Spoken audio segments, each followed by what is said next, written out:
3 points left to play for. 1 point is all we need. Can it go wrong? We really hope not. Today on the Spurs Talk Show, we got an eclectic mix and an eclectic panel, as we always try and provide, as we go into the final show before the final game day of the season. Stay here. It's going to get a little bit fiery, probably, hopefully, as we talk about the preview for the Norwich game and all of your transfer news, views, and clues. This is the Spurs Talk Show. Let's get it.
Lovely touch from him though. Harry Kane, Lucas Moura, can you do something, please?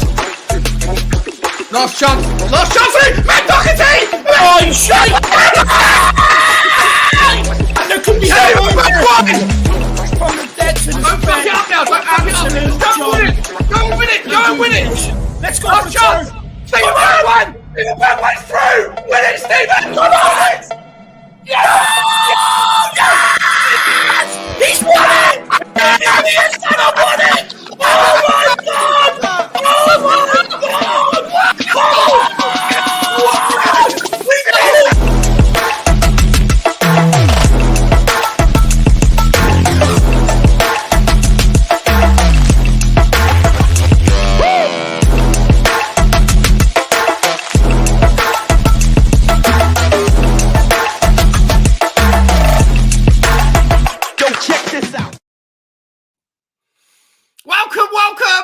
Welcome! It is Saturday!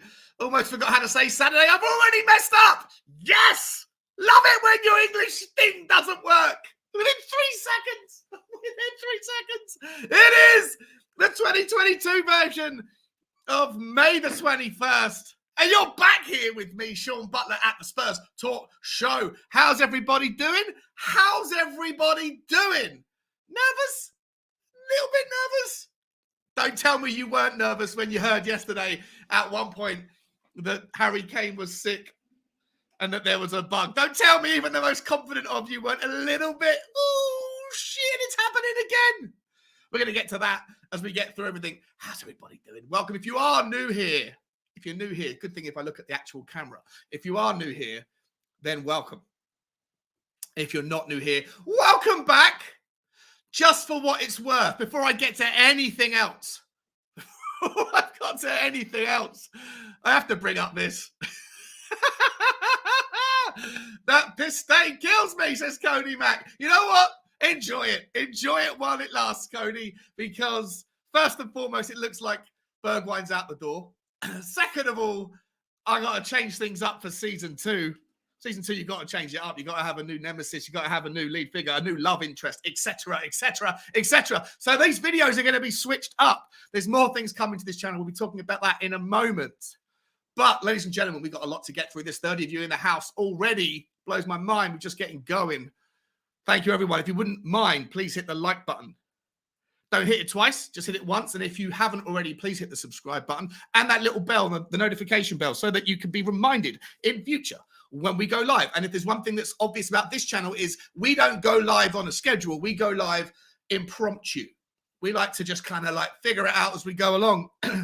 And then I just invite people last minute, and most of them are kind enough to say yes, in no small part because they don't have anything else going on in their lives, just like me, so that they are always free, which is amazing. I'll take full advantage of that. Ladies and gentlemen, let's get these people in the show, shall we? Let's Let's find out who is in the eclectic panel mix this afternoon, this evening, wherever you are in the world. Let's find out. Let's get to the guest selection. All right, next contestant, spin the wheel again, please.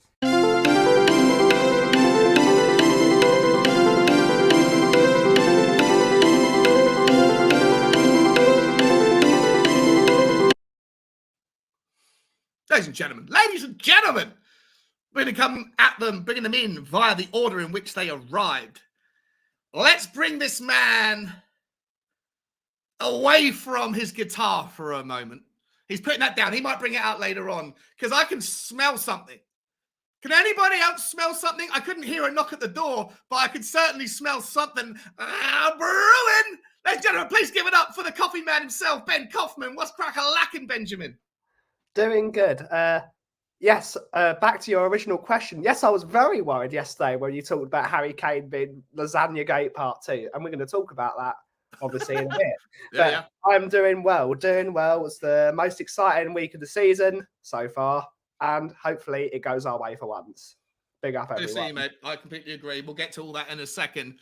Let me get the next guest in. This time I'm not going to do the guest selector because I think by now we know this man is never present on the show, but he's still got to do his natural entrance.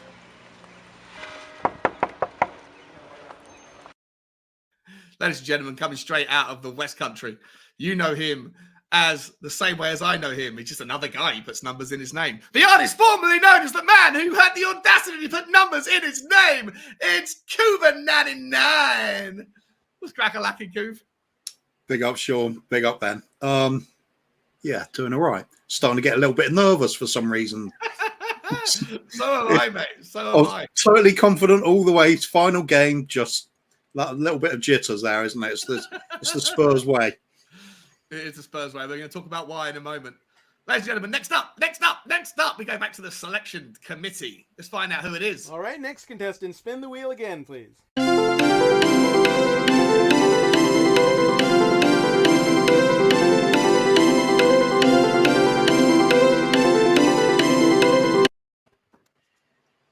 Don't for a second suggest that this man has got a Phil Foden haircut.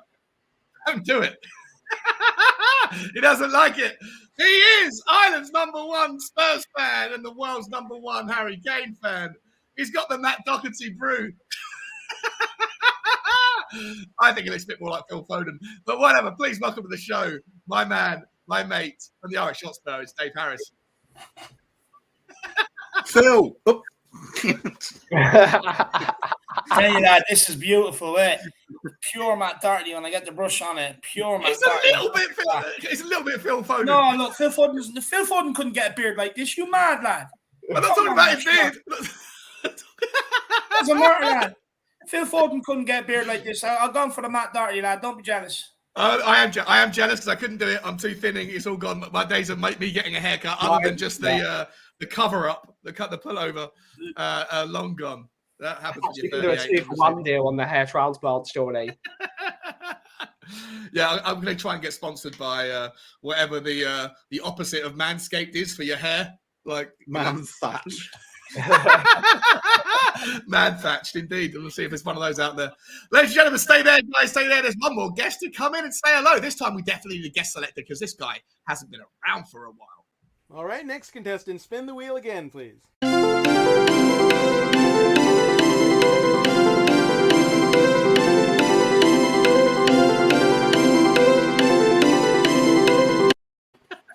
I can already see him playing silly beggars in the background.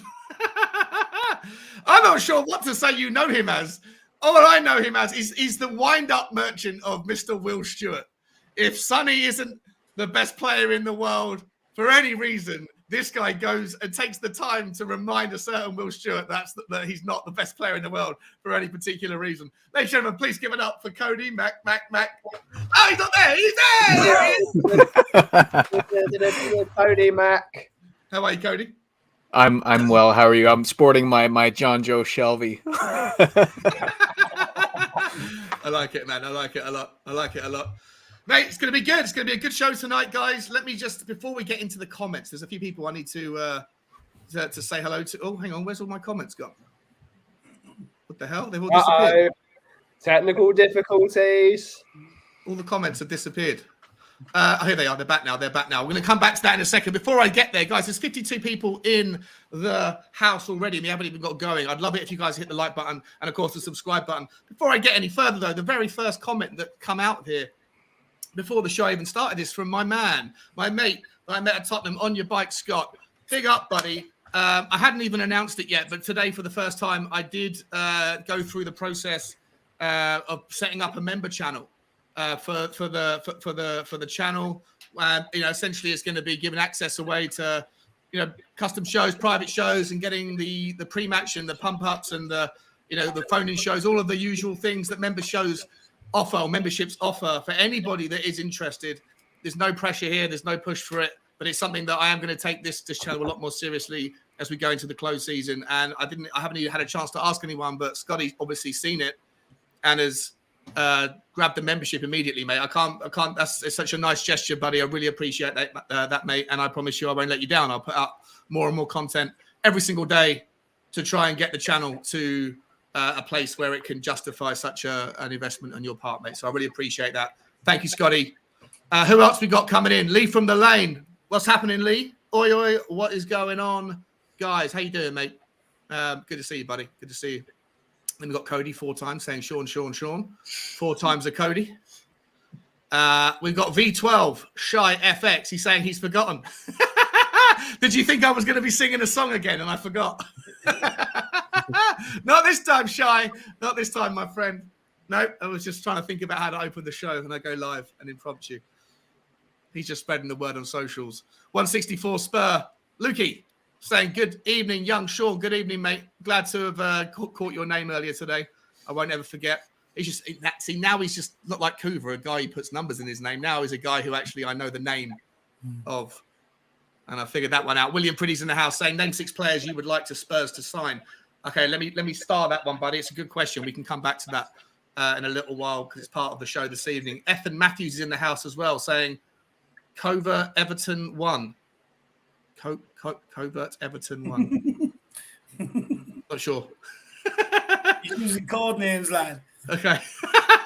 Either way, Ethan, appreciate you stopping by, buddy. Can you try and be a little bit less cryptic? Because it's beyond me at the moment.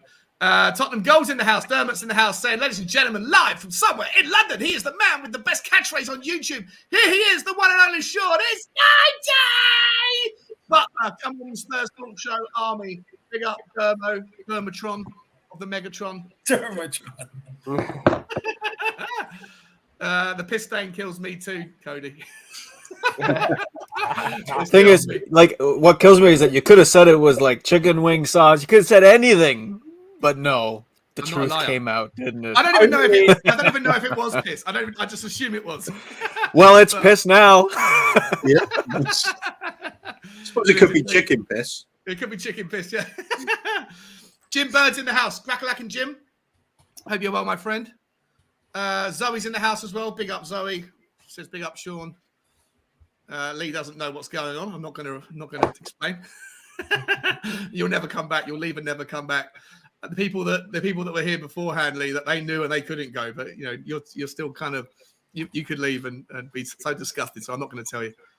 Where have I got to with my list? Lee from the Lane. Derek Hutchinson in the house. Big up, Sean Butler. Big up, Derek. How you doing, my friend? Hope you're well. So is Romero's Golden Cockerel. Howdy, lovely people.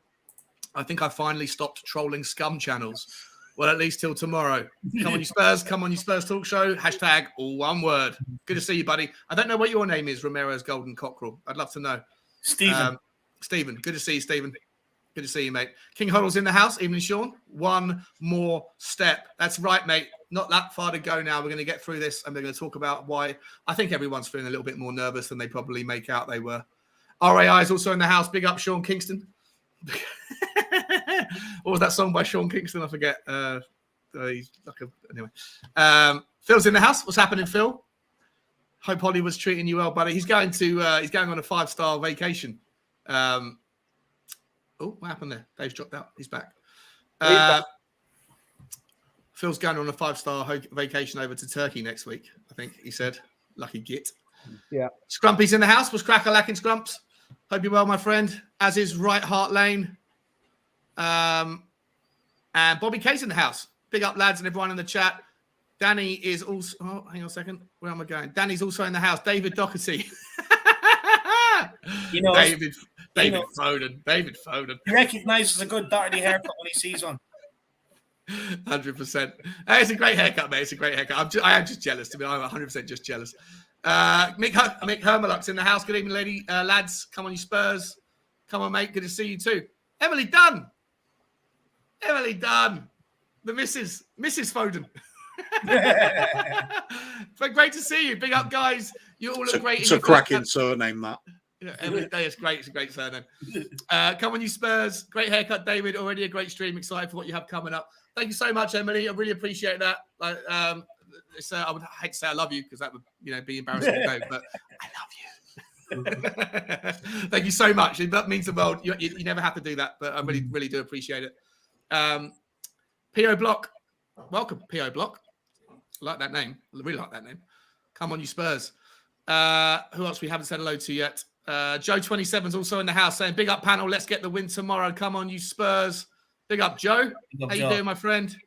Matt C's also in the house. Big up, boys. Sharteta would be bawling his eyes out if he had to play with players with illness. No, just run away like I did the first time.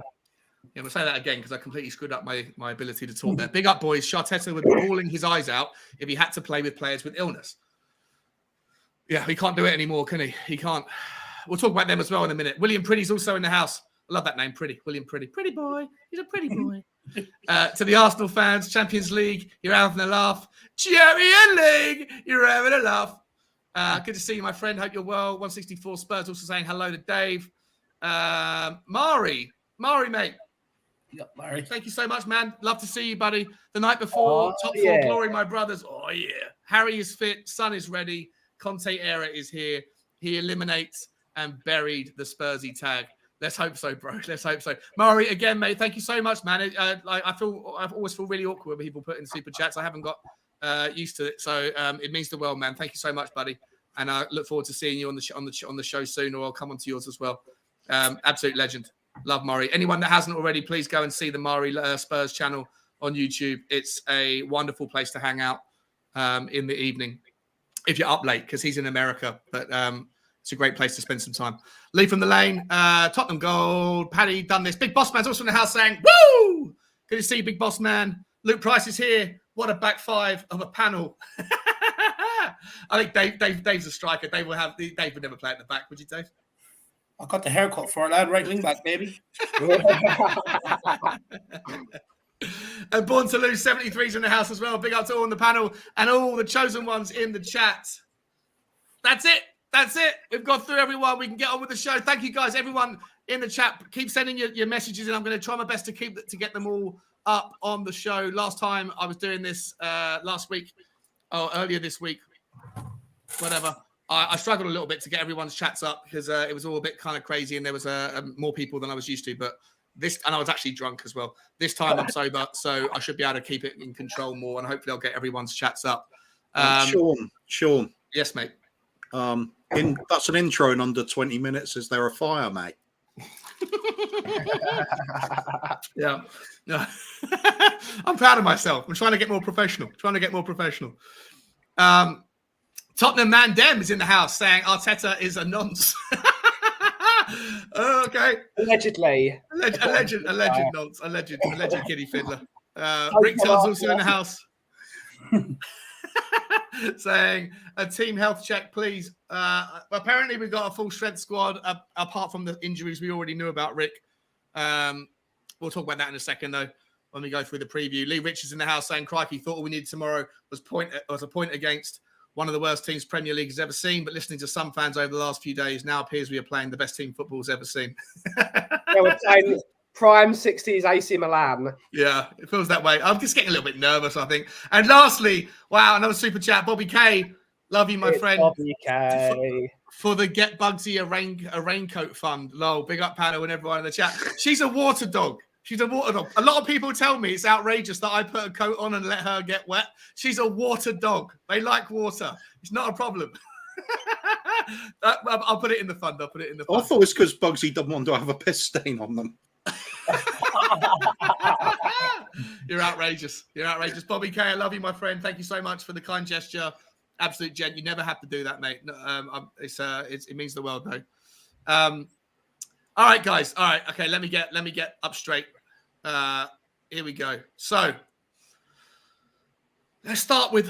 Should we start with the transfer? No, let's start with the Norwich preview. Mhm. Before I get into all the information that I've got to read out, I do want to get everybody's thoughts because I've been talking for 20 minutes straight and it's already boring myself. So let me ask you question number one, and I'll start at the top and work my way around. Benny boy, how are you feeling generally, just straight off the bat? You know, how has your thoughts changed over the week? Are you confident? Are you starting to get, squeaky bum time? Just generally, how are you feeling, mate? We have an elite level manager in charge of our football team, or at least we think he is an elite manager, which I fully believe he is one of the elite managers in world football. He's had all week to prepare this team for what is one of the worst teams I think we've ever seen. They are useless. They've got 2 more goals than Sonny has in an entire season. They do not score goals. Knowing us tomorrow, they're all going to score hat-tricks each, but that's typical Tottenham, isn't it? But yeah, we have enough to get over the line. And with the news that Harry is actually fine, he's not feeling too bad under the weather, we should go there expecting nothing more than a win. If we play for a draw, we're going to lose. It's just the way it is. We've got to go there, all guns blazing, and we've got to score an early goal and just get this out. It's Norwich. When it's not prime Barcelona, it's not prime AC Milan, it's Norwich. They're awful. I don't understand why we're putting it on our heads that we're gonna F up. As part of the reason why he probably have effed up, because we're so used to seeing us failing. It's like, oh, we're gonna do something. It's like the Homer Simpson meme. He's obviously gonna fuck up something. He's about to do something. Yeah. No, that's Art, isn't it? The bus driver. No, Lenny. Lenny's at the back saying, "Oh, he's about to do something stupid." Yeah. It's Norwich. That's true. We're going to go there. We're going to give them a game, and we're going to beat them. We're going to beat them. So trust in the team, trust in the manager. He's had all week to prepare. Let's get it. Okay. I love that start. I love that confident start. Kuva, over to you, mate. Listen, Tottenham have got history with losing on the final day of the season against a relegated team. Never in a situation where it's meant as much. So first of all, how do you feel? But I'll expand the question. Is there any chance that we as fans are used to being Spursy, but the dressing room is super confident, or do you think it kind of penetrates through the nervousness in any way? I think the fans will probably be a little bit more nervous than the team is. I think Conte's getting what he needs out of this team. They know what the score is. They know what's required of them. Get the game under control. Have a comfortable win, 2-3-0. That'll be prime Conte sort of result. That will be nothing difficult in the game at all. I just see it through professionally. But as fans, I'd treat it the same way as when Conte came to sign for us. We know it's going to happen. It's all over the news. Everybody says it's going to happen. But until you actually see them holding the shirt up, there's a little part of you just thinks, don't mess this up. Don't something at the last moment. It's football, you can never know for sure, but I think we should be all right. I mean, like I said, it's not prime Barcelona, is it? It's a relegated team. They're playing for pride, but sometimes that can be dangerous. Yeah. It's Auto Man, by the way. He's playing in the bowling. He's like, don't choke, and then he misses and he goes, oh, I knew I was going to choke. Cody Mack. Welcome back to the show, my friend. It's been a while. Hope you're doing okay, mate. It's great to hear you. Great to have you back on. I've got Will Stewart. He's already got a question for you. Why do you have to buy a sweatshirt? Question for Cody: who do you have to buy a sweatshirt for, and why? I have to buy a sweatshirt for Will because Son is going to score more goals than Harry Kane this season. Him and I put a little wager when Son was on 8 goals and Kane was on 5. I just thought we would make it a little bit interesting. So I'm gonna have to send Will a sweater, and that's that. Well, if that's the worst thing that you have to do this weekend, I'm sure you'll be okay with it if Tottenham get the job done. How do you feel about it, buddy? Where are you on the kind of 1 to 10 scale of like nervousness or confidence? How do you feel? I'd say I'm 98% confidence, 1% post-traumatic stress, 1% absolute terror. But listen, I mean, if you go by the numbers, Norwich have won 5 games all season. Okay, we need a single point. Norwich have kept 5 clean sheets all season. 4 of those clean sheets were 0-0 draws. So even a 0-0 gets us Champions League football. They've won 1 game in their last 10. They're at the very bottom of the table. If you subtracted their points total from our points total, we would still be in the top half of the table. So, I mean, statistically speaking, that's a stat I hadn't seen. On paper, you're calling out all the stats I had wrapped up for the next part of the show, but that's okay. But I hadn't seen that stat. That's amazing. everything on paper points to Tottenham getting the job done tomorrow. But we know that this is football. Anything can happen. There's no reason to start celebrating prematurely. We have a job to do tomorrow, and I expect the players to come out and put in a professional performance and get the job done. Nothing less. Yeah. Dave, give us a reason. What is the elephant in the room, buddy? Or are you just uber? Like, I've been speaking to you all week. I know how you feel, but for people that don't know how you feel, tell us how you feel. Calm, collected. I mean, I expected it, Sean. I told every Spurs fan to expect it. Receive it, welcome it. Look, we're up against serial losers. Won the least amount of games in the league. Collected the least amount of points in the league. I've conceded the most goals in the league, 79. I mean, they need more than a sieve. And, they're bottom feeders, the bottom of the Premier League at the end of the day, Sean. For me, look, with Antonio Conte at the helm, there's no fear that this team is going to turn in a Spurs performance. He won't let it happen. Son's going for the golden boot. That'll give him motivation to bag a couple of goals. I see nothing but a Tottenham win, to be honest with you. Okay. Well, let me call out some of the stats, even though some of them have already been called out. But I'll call out some of the injury news and some of the updates just to give everyone a little bit of background. So the game starts tomorrow for anyone who's interested. It's on at 4 p.m. British Summer Time, 11 o'clock Eastern Time.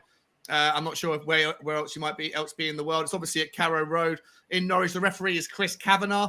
I don't know. I haven't looked up Chris Kavanagh too much. I can't remember which games he's been a part of for us. So love to have Dark Sun G come in right now if he's watching, with some amazing statistics about why Chris Kavanagh is the best man for the job. But Norwich come into the game on the back of a 1-1 draw against Bruno Lage's Wolverhampton Wanderers in the league. A first half goal from Finnish striker Teemu Pukki for Norwich City was cancelled out by a second half goal from young French left back Ryan Aït-Nouri for Wolverhampton Wanderers. Conte's side have lost just one of their last 10 league games against Norwich, winning 6 and drawing 3 times in Norfolk. We're fourth in the league, obviously, with a 2-point goal cushion, a 2-point cushion against Arsenal and a superior goal difference. Unless Spurs draw and the Gunners win by an unrealistic 15 points, then all we need to do is to secure a draw, as I'm sure everybody knows by now. For Norwich, there's nothing for them to fight for but pride. However, if they do win, they will get themselves out of the 19th place. They'll finish slightly higher. They'll finish in 19th place rather than 20th place and earn an extra 2.2 million in Premier League prize money, of which I believe £600,000 has been dedicated towards the Norwich players as some sort of like bonus for failure. So not really sure about that one. It's a bit of a strange one. Just in terms of the statistics, the two teams respective defensive records. Burnley conceded 50 goals. That can't be right. Let's ignore that. Doesn't make any sense. Norwich have amassed the fewest points, scored the fewest goals, conceded the most goals, and won the fewest number of games this season. Relegation, in other words, is deserved. In terms of team news, boys, Norwich will be without Billy Gilmore after the Chelsea loanee returned to his parent club for treatment on an ankle injury sustained last weekend. Ben Gibson is a doubt with a back complaint. Matthias Norman, however, is fit to play despite picking up a knock in the recent 1-1 draw with Wolves. And Tottenham are without Oliver Skipp, Japhet Tanganga, Matt Doherty, Serge Reguilon, and Christian Romero. All right, let's get to it, guys. Is there any reason at all, Ben? Is there any reason for us to think that squeaky bum time, squeaky ass time is around the corner? Let's get to it, guys. Is there any reason? Oh, what was that? That's weird. I heard myself twice. Ben, are you? Oh, I can still hear myself. Is that someone got the YouTube thing on? No. Okay. Where can we come unstuck, Ben? If anywhere, where is the threat?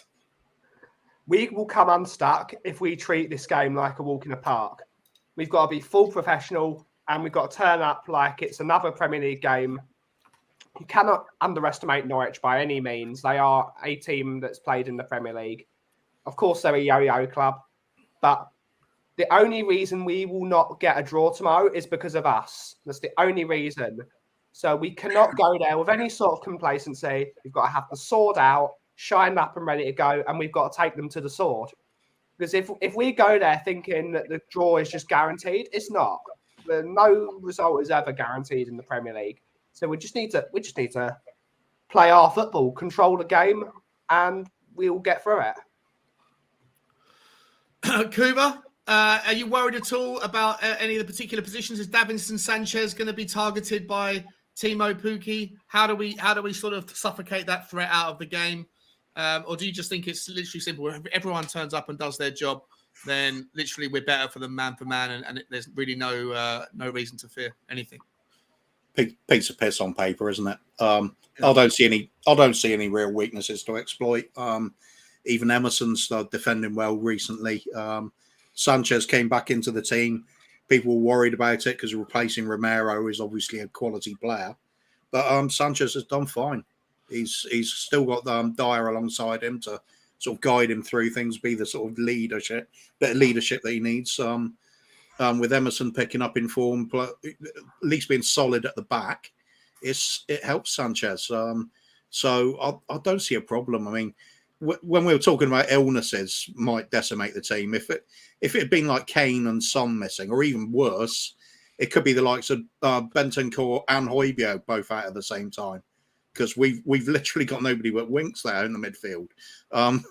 So we could have been in trouble if this illness had spread, but this all seems under control. So pretty confident. But as I said before, it's football, so you can never quite rule it out. Crazy things do happen sometimes. Just make sure it doesn't happen tomorrow, because with Conte in charge, players know what they're doing. Good enough to get us into this position, so it should be good enough to see it through. This is potentially going to be the shortest pre-game preview I think I've ever handled in my entire life. If none of you can find a single reason to think that it's going to be anything other than a walk in the park. We've got plenty of other things we can talk about. We've got loads of games. I've got Would You Rathers. I've got transfer news, all those things we can talk about. But I did expect the pre-game preview was going to take a little bit longer. But I don't know how many other ways I can ask it. Cody, is there any? Are you worried at all? Is the illness, the threat of the illness, is any of that? You think that's all quashed now? You think it's under control? Is there any chance that someone's going to poison the lasagna before tomorrow, or are you just like everybody else, just basically do your job and we'll be fine, guys? Look, they're terrible. They're a terrible team, and when you have the quality that we do, and you're in this type of situation, really. Like Ben says, there's only one team that can stop Tottenham Hotspur tomorrow, and that's Tottenham Hotspur. So as long as no one gives away a silly penalty or takes a silly red card, Conte is going to have a plan in place that sees us suffocate them out. We should dominate the ball. We should be bombarding them with crosses. If they try and hit out, we should be able to strike them on the counter. There's just, I don't know. I don't want to make any scenario where something bad happens. It would have to be something stupendous, absolutely unlikely for us to find ourselves in a situation where we'll be losing to Norwich. But the Premier League is there's so much parity, and any team can beat any other team on a given day. And the last day of the season always seems to balance the scales a little bit. You remember how Manchester City had to score very late against Queen's Park Rangers to win the title, and that was at the Etihad. So in no way can we sit here and say that it's done and dusted. We can be confident, that's for sure, but it's not over until it's over, and we have to look at it like there's a job to be done here. And that's, like I said earlier, I'm looking for a professional performance, business-like, professional, not to get dragged down into the trenches with them. not to be put off our game by any kind of shithousing or anything like that. Let's just take care of business, you know? I would love to be bored stiff tomorrow, just sitting there up 1 or 2-0, just watching us pass the ball around like we did in the last 25 minutes against the Goons. There's nothing I'd like better. Yeah. Okay. All right, Dave. Listen, I think we've. I mean, unless you've got something that's different you'd like to say, then we can move on. I'll give you the first crack at the next thing. But yeah, is there anything else? Yeah, I just want to say I kind of disagree with Cody a little. I think we should be sitting here, thinking that it's done. I mean, many people have been told us, the media, everything else, told us it was over. But way a long time ago told us that it was over. So why can't we sit here already thinking that it's over at the end of the day? For me, I think it's fully deserved. I'll be honest with you, Sean. I do not see Norwich causing us any problems tomorrow. The only one that might is Timo Pukki. He does make intelligent runs. We've seen that Sanchez, Dyer, and Davies can all be caught out at times with runs in behind. That's the only threat they offer. But at the end of the day, we have more than enough quality on that pitch to put them to the sword. And look, at the end of the day, we need to get rid of that Spursy mentality, and it starts with the fans. So let's go in believing and backing the team for once this season. We've had to listen to other rival fans telling us singing Tottenham get battered everywhere they go. The media pulling us down left, right, and centre. Half of our own fan base pulling us down left, right, and centre, telling us the season was over a long time ago and everything else. So we should be walking into this expecting this job to be done. We're Tottenham Hotspur. We deserve to be in top four. We've got Antonio Conte at the helm. We should be going in expecting the Tottenham team to get the result done. All they need is a draw, worst case scenario. Yeah, 100%. I completely agree. And Matt C saying in the chat here, I heard that there were quite a few Spurs fans were buying tickets off of Norwich fans. Apparently, Matt C, it's the Tottenham, Carrow Road is going to be 45% plus filled with Tottenham fans tomorrow. The amount of so I was looking online to try and get an away seat, and not going obviously via normal Tottenham official means. £900 was the going rate for a ticket from one of those kind of online scout places, which is absolutely insane. But there were like thousands of people that were willing to sacrifice their Norwich home season ticket for 120 quid, 150 quid. So I'm pretty sure, and so much so, I said this on yesterday's stream, so much so that Norwich had to come out with an official statement saying we're aware that there's probably going to be a lot of away fans in the home section tomorrow, and so they had to send out a reminder of the official stadium rules. So I think it will almost feel a bit like a home game tomorrow, knowing what the Tottenham fans are like in their desperation to see us qualify on the last day of the season. So Matt C, yeah, you absolutely heard correctly, mate, or at least I've heard the same thing. It should be a good game, boys. It's not going to be easy. Obviously, we're going to be watching it. Just before we move on, I've got a couple of super chats to get to, and then I'm going to start with some of that. We're going to move on to the transfer news because I do think we're all on the same page with regard to the Norwich game. So there's not much point in kind of beating the dead horse. RAI is asking you, Dave, is there no Irish Hotspurs live stream today? No, not today. We're doing this one here, and then we'll be having the pre-match build-up starting at 12 p.m. tomorrow on the watch-along as well. Yeah, absolutely. Right, before we move on, quickly, Dark Sun G's in the house. Dark Sun G, thank you so much, first and foremost, for the super chat. He says, I hope we win and Everton ends with a win tomorrow as well. That'd be fantastic. Listen, if Everton get anything out of the game tomorrow against Arsenal, then it doesn't matter what happens with Tottenham. And I've got a sneaky feeling that Arsenal are just not going to be up for it, and that Everton, even though they're safe, they might still put on a show and might make it difficult for Arsenal. But I'd really appreciate the super chat, Dark Sun G, absolute legend, mate. And would love to know if you have any information on who's the referee, Chris Kavanagh. If you can dig out any of your stats, you're a good man for finding amazing stats about Chris Kavanagh. You haven't got to put it in a super chat, buddy. Just stick it in the chat, and I'll bring it up. Is he going to be a good omen for us or not? And then a huge one from the wonderful Ellie. Absolutely love you, Ellie. She says, it's my Virgin super chat for you, Shawnee, and a down payment for perhaps a dog whisperer to stop Bugsy from ripping your caps. I need one. Yeah, she's eating me out of house and home in the hat department. She says, I'm so happy for your well-deserved success and want to see Bugsy as our new right wing back, as she'll tear it up. She certainly will. I'm not sure where she is. I think she's downstairs, but I promise you she's very grateful, and I'll buy her a bone.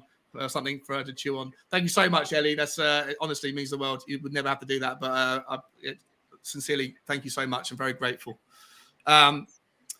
All right, guys, I want to move on to the transfer stuff, if that's okay with you guys. 145 people now on YouTube. New record for the show, which is amazing. If you haven't already, please hit the like button and the subscribe button as we're going to try and take this channel to new levels, and all of your support means the world to me. Right, first and foremost, I want to get the elephant in the room out of the way. This is nothing to do with Tottenham, but it might have a little bit of indirect Tottenham effect. Kylian Mbappe today, out of nowhere, the Real Madrid deal's fallen apart. He's signing a new 3-year contract at PSG. And guys, listen to this for the financial, not just the financial incentive, but the rest of the things that are apparently baked into his contract. He gets a 300 million euro signing bonus. Fucking hell. He gets 100 million euros a year salary after tax.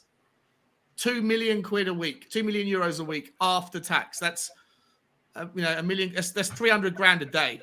300 grand a day. It's insane. It's insane. But more than that, baked into the contract, apparently, he has the ability to decide the coach, or at least assist in the decision of who the next coach will be after Pochettino.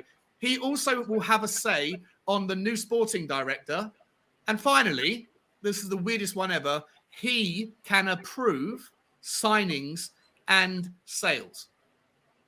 This is a player, a young player.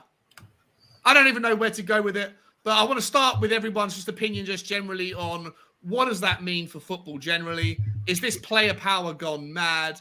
And then also I want to know, if Real Madrid now, their plans are up in the air. They were pretty certain they were going to get Mbappe. If this is all true, what does that mean? Does it indirectly maybe affect Tottenham? A decent second alternative for Kylian Mbappe might be Heung-min Son. Dare I say it, Will, in the comments, but should we be worried a little bit that Real Madrid now are going to have to go and find someone else? And where else do they turn for a left-sided wing forward? Let's start with Dave on this one, and we'll go reverse order around the clock. Dave, first thoughts on it immediately, on the numbers and what you think it means for football and player power in general. I think it's shocking. I think in terms of the sporting director or whoever they bring in, he doesn't really have that much knowledge or that much experience in that department. So how can he determine what's good and what's not good for the club in terms of all aspects of what that job entails? The numbers is absolutely staggering. It's absolutely crazy. It's over the top, if I'm being honest, to have a say in the terms of transfers as well. It's somewhere along the line that will affect the squad. Just basically, if you have a falling out with him, you're gone more or less. It's not right, and it's just player power. It's just player power gone absolutely insane, to be honest with you. How can you give a player that much control of a football club? Signings, manager, sporting director. It's absolutely a farce, to be honest with you. And I believe he was offered something similar by Real Madrid as well. So it's just absolutely crazy, Sean, how someone can be given that much power. Well, he was offered the same money, and he chose Paris instead. Why don't they just make this guy the sporting director? He could be sporting director, manager, and a player all at once, basically, is what he's asking. He's going to put a manager in there who he likes, a sporting director in there who he likes, At the end of the day, what's stopping him from going and picking his father?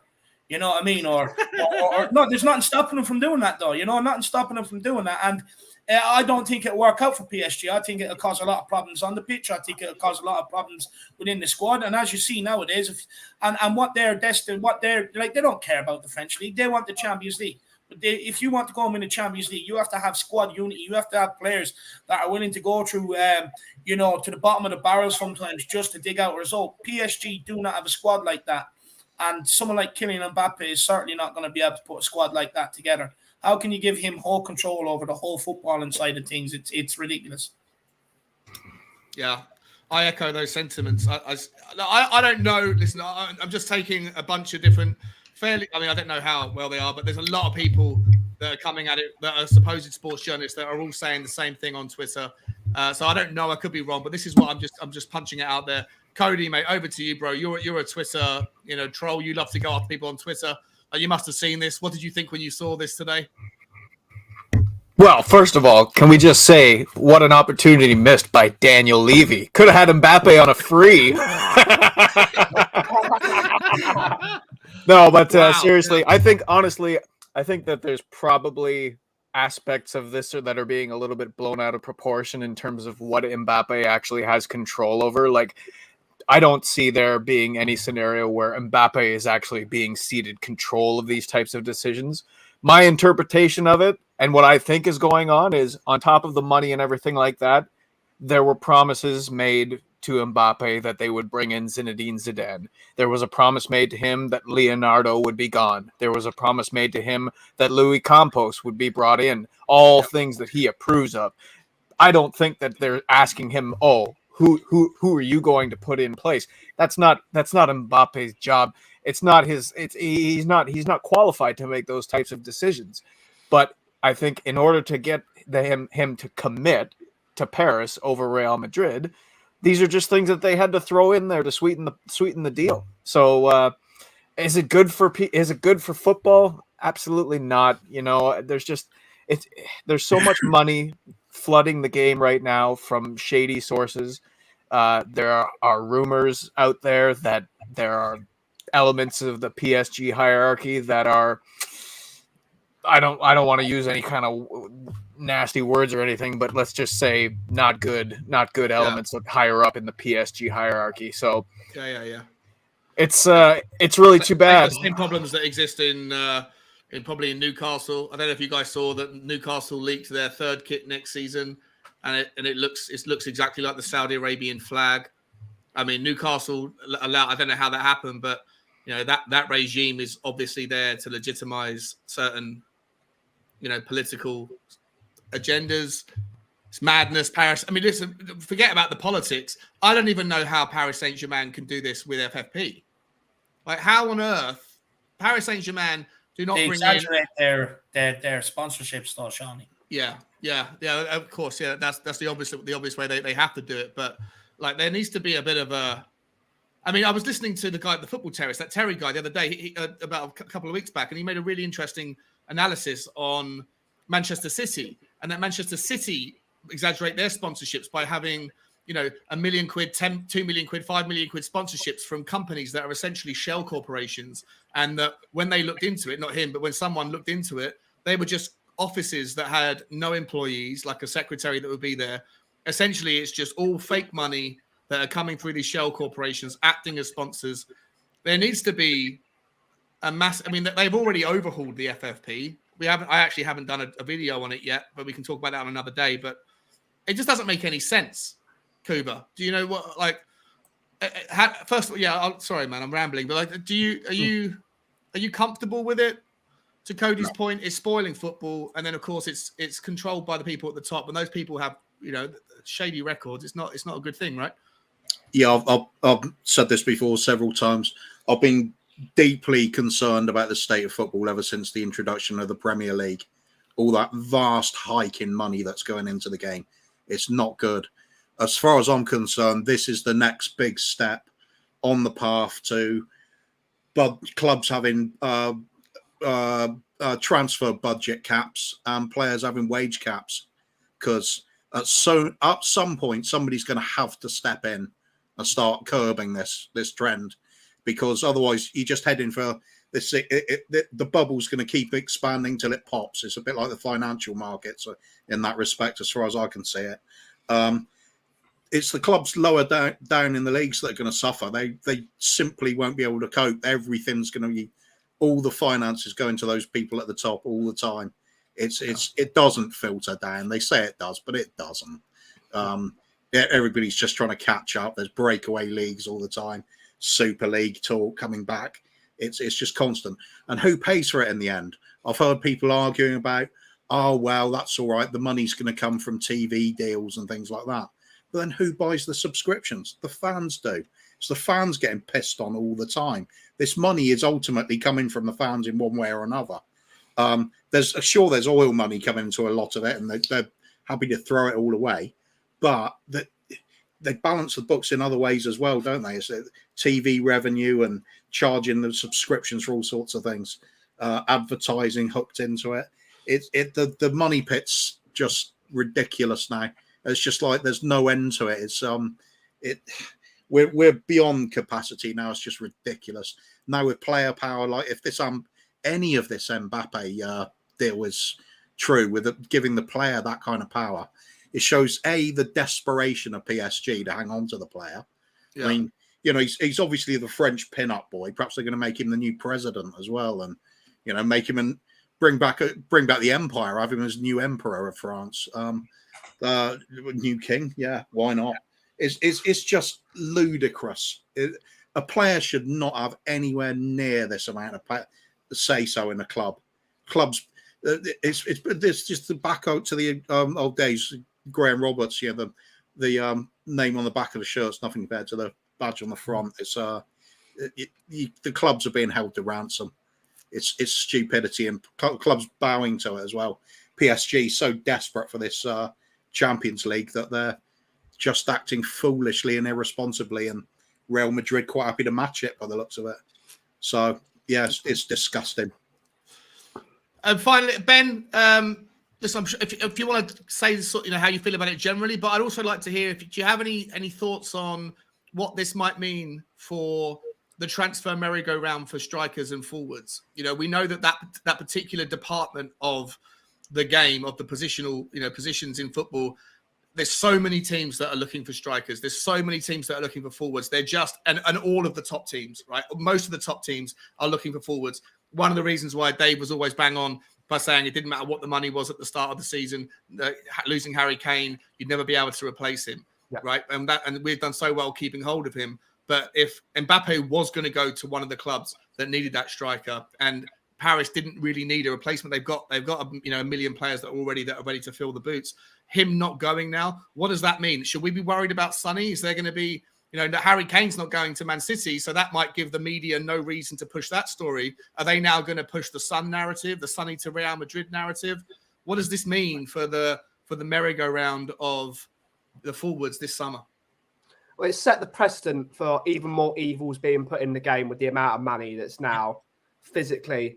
It's beyond a joke now. And as much as I don't really like salary caps like in other sports, it's now got to happen. They've got to stop it. They've got to nip it in the bud before it goes out of control.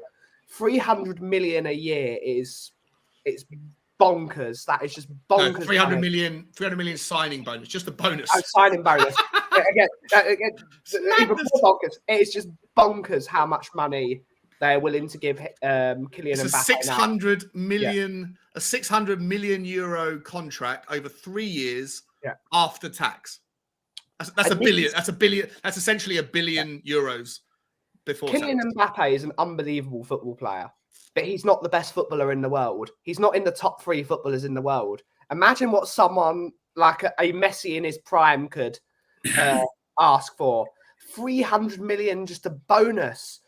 They've got to stop it. They've absolutely got to stop it now, because otherwise football's going to die. It's going to crash and burn, because we will have to have a Super League, because they will be the only monies, like the JP Morgans, the Goldman Sachs, the financial companies, are the only companies that can physically raise this kind of money to pay these footballers. And if we don't stop it now, it's going to be the end of football, because every single football club will eventually go bankrupt, because and if they do not stop this, we won't be talking on the Spurs Talk Show about football anymore. We'll be talking about knitting, because football doesn't exist anymore, because these greedy footballers and greedy agents and greedy companies are taking all the money and they're taking it for themselves, and they're not putting it back into the game and improving the game. The game, as we've seen from the Premier League hasn't got better this year. The Premier League is starting to get worse.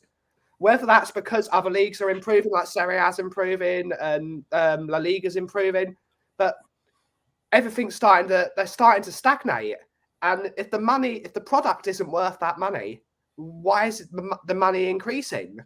When it comes to Sonny's now worth 250, 300 million in my book. He was probably already worth that anyway with his 5-6 year contract. But so for me, Sonny's not going unless we get stupid money for him. If he's getting a 300 million signing bonus, we want some of that pie as well.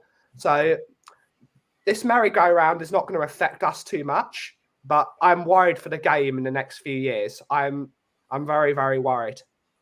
Yeah, interesting. Dave, you want to come in there? Yeah, go on, Dave. Sorry. It's impossible to have football with the amount of money it takes to be able to run clubs now, with the amount of money players are asking for, other clubs are asking for transfer fees and that. It's near impossible to have football without any dirty money in it now. You know, it's getting to that point because the only ones with that real sort of money that can keep football afloat are people that have done bad things to get that sort of wealth and that money. So, I mean, it's impossible to have football without it now. And I just fear that they're going to use the likes of what players are asking for nowadays, the way transfer fees are going, etc., to bring about back that Super League. Mark my words, that's not gone anywhere. They have that on the side, and they're going to keep coming back with it and keep coming back with it until they eventually get what they want. It happens right throughout society with some of these elite people. They'll put things, for example, in Ireland, they first voted no for Europe, went out, done a new campaign, had another vote, and then all of a sudden it was a yes vote. And they're going to do the same with the Super League. They're going to keep coming back with it every opportunity they get. Yeah, 100%, mate. Completely agree. Got a few super chats to get through. This is mad. I can't tell you how grateful I am, guys. Before we get to those, though, there's nearly 200 people watching on YouTube, and more than that on Twitter and the other socials. There's only 74 likes. If you wouldn't mind, people, I hope that you don't mind. Just hit the like button for us. It would really help the algorithm, which helps me as this channel's continuing to get more exposure. It blows my mind what's going on here. Super chats. What do I get to? Wait a minute. What do I get to? Dark Sun G. Yeah, again, says Kavanagh ref 2 games for us. He went and found out. He went and found out for us. He always goes and finds out the stats. Yeah, Dark Sun G. Big up, Dark He's Sun all G. over it. What a legend. Big up, Dark Sun G. You didn't need to put it in the super chat, buddy. I would have found you in the comments, man. But I really appreciate you, absolute legend. Thank you so much. And Ellie's come back in another one for me, another big one. Ellie, you don't have to do this. You don't have to. It blows my mind. Thank you so much for the support. She says the bone is getting a few inches longer. Oh, yeah. Bugsy is going to be so happy. I might have to tell her all about you. I'm going to tell her all about you. She'll when she hears your voice, she'll be barking on the screen, no doubt. Will Stewart's also in the house, mate. Thank you so much, Ali, by the way. This means the world to me. Will Stewart, my man, love you, buddy. Says maybe PSG goes in for Pep and starts a war in the Middle East. That could happen. That could happen. Football is just supposed to be the thing that cures all ails. World War II, right? They pressed pause. Was it World War I or World War II when they pressed pause on like Christmas Day and they had a game of football? World War One. World War One, was it? Yeah. Instead, today football's going to start World War III. Mate, big up, Will. Thank you so much, buddy. I really appreciate it. And my new best friend, Connor. He's in the house. Big up, Connor. I only met you. That was 24 hours ago, was it? On the Irish Hotspur. Oi, what's the crack, lads? Yeah. This guy's a big Levy in, or not a Levy in. He's just not a Levy out. Kind of like me. We read from the same hymn book on that one. Like Step Brothers, you'll be in a few weeks' time. Yeah. Let's get back to where was I? Hang on a second. All right. So moving on from let me get rid of Kylian Mbappe from my notes. It's a disgrace. It's an absolute disgrace, but we can't change how it is. Oh, the next rumours. I was talking about this today on my Tottenham walk. Gareth Bale back in the news. Rob Page, I think his name's Rob Page, the Welsh manager, has come out and said he wants Gareth Bale to go to play in Cardiff, but he believes that the deal has already been done for Gareth Bale to come to a Premier League club, and he was intimating at Tottenham. He didn't come out and say Tottenham, but he came out and intimated at Tottenham. Now, I personally am someone that over the last couple of months, I've been heard saying, if you're looking for a person who can be a backup to Harry Kane, who's happy to sit on the bench, but when you call upon him, you're not like at the idea of this guy coming in, then it's difficult to find the balance. And I thought that Gareth Bale made sense. But I thought that when we were 6th or 7th in the league. And I've been thinking about it a lot over the last couple of weeks. And now that we're pushing for 4th, first of all, I think we could probably do better. And second of all, I'm not sure it makes entire sense, given that if Wales don't qualify for the World Cup, then his head's on the golf course. If they do qualify for the World Cup, last time he was here, it took him half the season to get fit anyway. Then he goes to the World Cup, and afterwards he wants to retire. But look, the noise is there saying that Gareth Bale, there might be a deal that's already done that's not spoken about yet.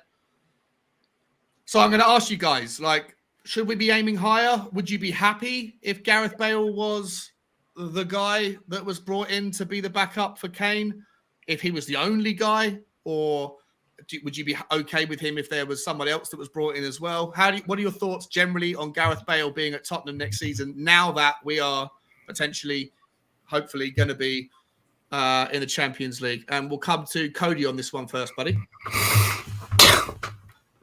It's Gareth fucking Bale, man. You're going to say no to Gareth Bale on a free? Like, look, I don't agree if he's going to be a primary acquisition. I only see him playing as that super substitute role and an insurance policy for minutes in that striker role. But, geez, we could do a lot worse than Gareth Bale. Come on. He proved it last time he was in the Premier League. You talk about how long it took him to get fit. Well, he was injured when he got here. You know, he's going to be motivated to be. Let's hope Wales make it through the qualifiers and that they're in, because that'll keep Gareth Bale engaged and motivated. I think he gets a lot of stick for things that may or may not even be true, you know, in terms of his motivation and his desire to play football and everything. If Gareth Bale is going to come back to Spurs, I'm all for it. But it has to be as part of a greater plan that involves bringing in multiple other pieces. We can't just bring Gareth Bale and Christian Eriksen or whatever back into the fold and say, oh, there's our business done for the summer. But if you have Gareth Bale, like, it's just the way I look at it is Gareth Bale going to be valuable as the 25th man in our squad? 100% he is. Even if he only plays 15 games in the Premier League, you know that he's going to provide goals. He's going to attract attention from the defense. He's going to create space for others. He's got leadership qualities. He's got experience. He's going to sell shirts. You know, I'll even give you that one there, Sean, from the Levy aspect. Yes, I will take Gareth Bale 100% all the time. Yeah. Okay. Kuba, I'm going to posit something. When I put this on the on my Tottenham walks this morning, a fellow I've never seen him before, but he commented. His name's Christoph Martin, and I literally copied and pasted his comment into my notes here because I think it's quite a pertinent point, and I did say I would call it out. He says if Conte doesn't like Bergwijn's attitude towards training, how's he going to feel about Gareth Bale? Oh, that's a hard one to answer, isn't it? Bale's got the caveat of he's had some bad injuries over the years, and he might actually be on a lighter sort of training routine anyway because of it. I think Conte's not going to be happy with a player that doesn't put in the work. He's not really a natural fit for a Conte team, is he? Conte wants that work ethic right the way through the team. And Bale's more of a luxury player nowadays. Well, you could argue he always was, but such a supreme talent, though. I mean, from my point of view, even though he doesn't fit the first team, like Cody, I think he would be an awfully useful player to have on the bench to come on. And the other thing that I always think of is he's got the experience and he's got such fantastic technique that if he can impart some of that knowledge onto the younger players at the club, there's a real value to that. How do you measure it? You certainly don't measure it by giving him a $300,000 a week contract to do it. So he'd have to, if he did come back, it'd have to be on a lesser contract by a long way for my liking. But yeah, he's and like a 1 year deal or something, right? Just in case he wants to hang see how it goes. See how it goes. Absolutely. Because if that's all going well, and like I said, it's the benefits off the field that are working as well. The helping to develop the youngsters, and even talking through big match moments and how to deal with it and what to expect, and just imparting all that experience and maybe even physically taking a few aside and just showing them that the techniques for like taking the free kicks and things like that. It's got real value to it. I think if that's all coming into it, then player coach. I'm not maybe a coaching position at some point. Who knows? Because we don't know what his long-term plans are apart from golfing. Yeah, and I just want to say, if Conte doesn't want him, then I don't want him. I don't want any players that Conte doesn't want. Yeah, correct. Yeah, at the end of the day, I find it unlikely that he'll come back, but there's benefits if he does. Dave, I'll ask you next, mate. Same question, because I think it's worth chewing out? Because it seems like from, I don't know, like the noise is suggesting that it's already been, we've heard about this for a couple of months, that it's already signed. It's just not announced for whatever reason. But to the point, to Christoph's point, like, would you be worried about, because Conte put you were telling me earlier, Dave, I think it was you on a call with me. You said Conte's put like the training regime, right? You said that I think under Jose, right, going to the gym was optional. Under Conte, it's part of the process. Is Gareth Bale going to fit into a Conte rigorous training plan? I think Conte will definitely be able to get the best out of Gareth Bale 100%. I mean, look what he done with Romelu Lukaku. Look at the time and effort to put into him to find what his stomach issue was, and then look at the shape he got him into and stuff like that. And I definitely think he'd definitely be able to help Gareth Bale. Look, I'm 50-50 on this one, Shawnee. Look, 50% of me thinks it's a good idea. Bergwijn's going. You need to bring in a player to kind of replace him. I think he'll be good for the likes of League Cup games. I think he'd be good to give players a rest. He's experienced that you can bring off the bench that will know how to control games, stuff like that, or has the potential to control games. For me, I think he'd definitely add a bit of use to the squad, like Kuva was saying there as well about, hopefully being able to put some of his wisdom and stuff onto some of the younger guys around. But then as well, it allows us, Sean, to, in my opinion, look, I would like another option up there, maybe a backup striker as well. But it does allow us to focus a lot more on our problems, which has been from the midfield back this season. Defense 100%. Has been a massive problem. And for me, I think you shore that up. I think we definitely have a lot better team. You look at a lot of the mistakes this season, it's been coming from not being able to play out from the back, or, players switching off from set pieces. A lot of our problems has been defense. And for me, that's where Conte would want to throw the money at. He is a defensive first sort of manager. Sir Alex Ferguson, who's won trophies, said, defense wins you leagues. You know what I mean? And for me, I think Conte he's Italian. They're known for defending. He will want to shore that up. I think probably getting another option, maybe in midfield, maybe another two. Hopefully, if that other useless twat went, Harry Winks, that'd be absolutely brilliant. For me, that's where the money has to be spent this season. And if you can fill in other spaces in and around the squad by bringing in players without having a massive transfer fee on it, I think it probably is a bit of a win-win situation for Tottenham, to be honest with you. 100%. Love that, mate. And Ben, just to draw the particular conversation about Bale to a close, your thoughts generally, mate? Do you want him back? Or is it part of, he's not enough by himself? I love what Dave's saying. We don't need that much help in the forward line. We just need a little bit more. And we don't want to waste too much of the budget, maybe, because we've got a lot more holes we need to plug elsewhere. Is Gareth Bale maybe just a cheap, great option? What are your thoughts? There are two me's in this situation. There's the me that grew up loving Gareth Bale as a footballer. He was my absolute hero. And I'd love to see him back for one season to have him really be celebrated as a footballer, because he's had multiple years where his talent has gone to waste by the fans that have supported him. But on a realistic standpoint, there are younger, better players for this team that are going to fit this system better. And I'd prefer us to see us strengthen the team that are going to be more athletic. And I'd rather see use his wage money that we're going to have to pay to Gareth Bale to sign younger, hungrier players that have got a point to prove, whereas a Gareth Bale might not need to go at 100% to do what's necessary, because he's already done everything. He's going to be this is the retirement home, basically, because I don't see him going to America. I don't see him going to China to play football. I think we need better. So I think personally, Nick Nack agrees with you. Nick Nack's saying he's well past his best, paying a lot of wages and not get a lot in return. Interesting. But you do get a lot. In the last season, as Kuva said, he contributed 15 goals for the team, and we haven't replaced that. So it's a very difficult deal. I think it could be a brilliant thing and a terrible thing at the same time. As much as I would love to see Gareth Bale, just one game, just pay him one game, and I can say goodbye to him that way. But I think it's too little too late for Gareth Bale at Tottenham. I'd like to see us spend the money on a person that's going to improve the team now and not go back. Do you think we can do both?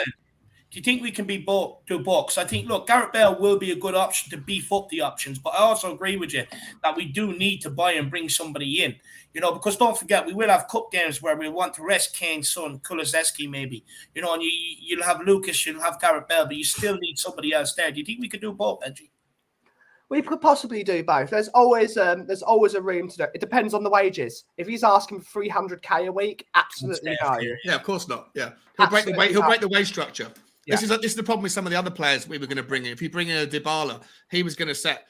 We have to get Harry Kane's contract done, I think, before we worry about those things. Because if you bring somebody else in who's going to not the Gareth Bale, I think would ever command that these days. Yeah. But there's other players we're linked with, and we're going to talk about a couple of them in a moment. And one of those names is Mad. Sorry, Ben, I interrupted, mate. Do you want to answer Dave's question? Do you think we can do both? Depends on the wages. If he's getting 150, we can probably make room for it. But if he's earning the money he was earning last time, absolutely no way in hell. We'd have to subsidise it one way. What everyone said on the panel was absolutely correct. Gareth Bale could be an absolute X factor for this team. In a big game, you need a big game mentality, and no one has turned up in bigger games in recent years than Gareth Bale. So he could be brilliant for us, or it could fail. But if Gareth Bale, if Conte wants him and you can get him on a decent wage, less than 100k a week, sign him up. Yeah, sign him up. Yeah, on a short-term deal as well. Conte wants him, and we can work out wages. Then get him. But I don't see him asking for anything less than he usually asks. So I don't think it's happening personally, which is sad. But it's the name of the game. Got to move forward. 100%. No time for sentimentality, but we do have time for super chats, and I can't believe there's more coming in. It blows my mind. Cotter again, mate. He's saying, "Thank you so much, bro." 899 on a big one. He's saying, "With all this Mbappe money, Winksy is defo worth 80 million minimum." No. Dave, do you want to answer that one? No, look, he's absolutely worthless. To be honest, I would probably have to pay to give him away. You probably couldn't even pay to give him away, to be honest with you. He's definitely not worth 80 million. Look, I suppose if Mbappe is, I suppose he's worth something, but yeah, I think Mr. Carr's had maybe too many sugars in his coffee. What do you think you could get for him, boys? What do you think? I think he'd get 80 million, like Turkish lira or something like that. That's about 25 quid or something. Yeah. Like sincerely, do you think you could get 10 million from him for him? No. Yeah. 5 million, 10 million. Yeah, probably. Cody, you think 10? I think you could get 10 to 15 million for him for sure. Wow. Yeah. Okay. The English tax, man. English tax. It's real. Yeah. The only way to check though is you ring up Everton and ask how much money they got. That's it. You know what? We almost got them relegated. We got to send them Winksy to finish the job. Yeah. Winksy combination. Connor, big up, bro. Honestly, mate, that's too generous, my friend. I really do appreciate you, man. You're an absolute legend. Mark Cousins, Mark Scrumpy Cousins. He doesn't like to be called Scrumpy, but he's calling himself Scrumpy today. He said, 18th of May, 1991, my hero lifted the cup, Mr. Mabbott. So what was that? That was 31 years ago. Yes, 31 years ago on Thursday or Wednesday. And did you know that Paul Stewart scored the equaliser in that game? I did not know. History there by Benji. Yeah, it's good history. Thank you so much, Mark. Thank you so much, man. I really appreciate the generosity, buddy. Love you, man. Love you, buddy. Come on the show this week or next week when we're going to go live. We're going to go live every day next week, by the way, guys. Ellie's back in the house again. Ellie, unbelievable. Your generosity is blowing my mind. You don't need to do this. You really don't. Thank you so much, though. It's means the world. She asked a question for the panel. Would you rather win the Champions League or the Premier League next season? And what do you think Conte would want to win more? That's a crazy question. I love that. Let's start at the bottom and work our way around. Dave, CL or PL? Both. And I think Conte will want both, to be honest with you. Look, I'm not sure if either of them are realistic, to be honest with you. I do think we'll have somewhat of a league challenge. I just don't know how long it'll last for. But at the end of the day, I think Conte will definitely be looking for both. And if Conte wants both, I want both. Yeah. Cody? If I had to choose, I would want to win the Premier League because I feel like it's a competition that is more difficult to win. Yes, the Champions League is one of the top tier competitions in the world. But I mean, it's one of those competitions where anything can happen. We've seen that in the history of that. We made it to the final, you know, in spectacular fashion with a couple of miracles along the way. But the Premier League is a 38 match grind of a season. There is no fluking your way to a Premier League title. Even Leicester City, they would consider them maybe the closest thing to fluking their way into it. But even this year, you know, you've got two super teams like Liverpool and Man City going at it to the last day. If Tottenham ever won we haven't won the Premier League. I know we've never won the Champions League, but we haven't won a league title in 61 years. So it's for me, it would be the top jewel in the crown. Now Conte, I don't know what he would choose. I would think he would think the same way, but you know, he doesn't have a Champions League. He doesn't have he doesn't have a European trophy. So he might if you ask him the question, he might say Champions League, but for me, it's Premier League all day. Kuva? Tough question, this one. It's a great question. Logically, I'd say Premier League. Same reasons as Cody. It's harder to win the Premier League. 38 grueling games. Plus, it's showing everybody else in your league that you are the best there. And when you got the likes of Liverpool and City there and we finish above them, that's one hell of a statement to be able to make. So if we manage the Premier League, we're in a position where we can win the Champions League. Yeah. On the other hand, Champions League, there's something about those moments when you lift a cup, the final of any cup final. If the Premier League, if they up their game with the music, the champions, da, da, da, da. If the Premier League came out with the Premier League, do, do, do, do, or whatever, if they came out with their own song that was quite as good, maybe I'd change my mind. But for me, I'm just looking like the likes of Liverpool. They had to wait ages to win the league again. Yeah. Of course, they love the moment, but you ask any Liverpool fan with their moments they remember the most, and I'll bet it's going to be those Champions League, yeah, lifting the trophy up, especially like the one where they came back from 3-0 down, and it was an impossible task, and they took it to extra time, and took it on penalties, didn't they? It was just such a memorable moment. The drama with it, the sheer event of that one day, it's something really special. But yeah, I think logically, and I think Conte will want the league because that's what Conte does. He wants to get his team to be the best of the pack in the league he's going to. Because that you can't take that away from how good that team is then. Nice. And Ben, I'll come to you quickly on this one, mate, because there's a couple more super chats, and there's also someone in the background that I want to bring in. I have to jump as well, so you're replacing me as well. Oh, okay.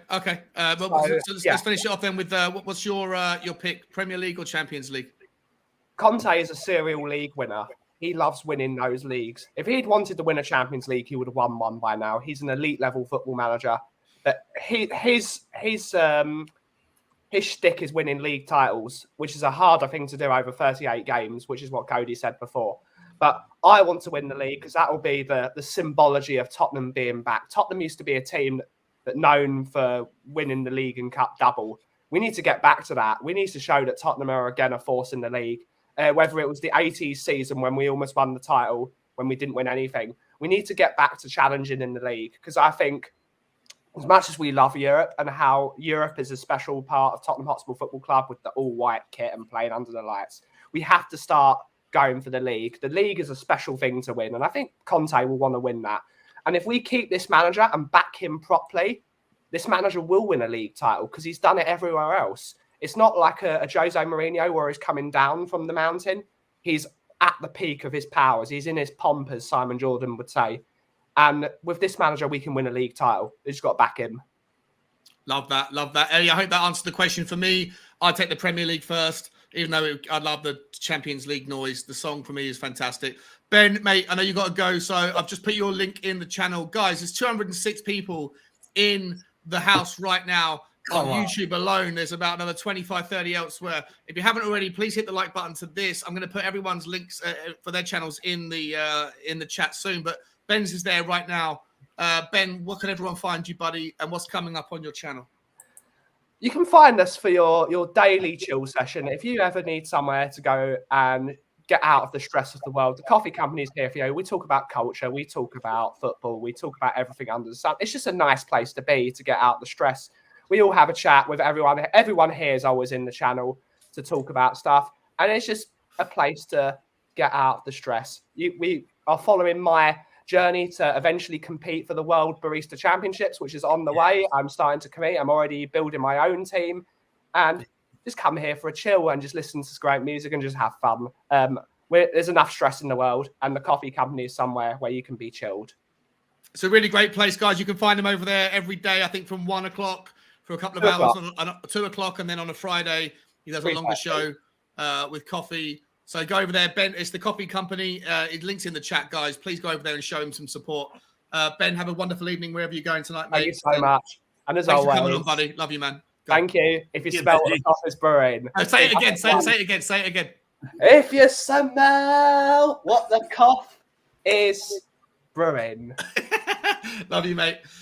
Ladies and gentlemen, we're going to carry on. We've got someone in the background, and I know it's going to be fiery now. But before I get there, bear with me, my friend in the back. I'm not going to give your name away just yet, but bear with me, everyone. I just got to get a couple more super chats done. This was sent ages ago. I'm so sorry. I'm trying to get through them in time. I'm trying to do my best here. Bob Spur from Bob Spur TV. Massive love to you, my friend. He said, here's a super chat for you not to sing. Sorry. Well, I already broken that rule. Refund.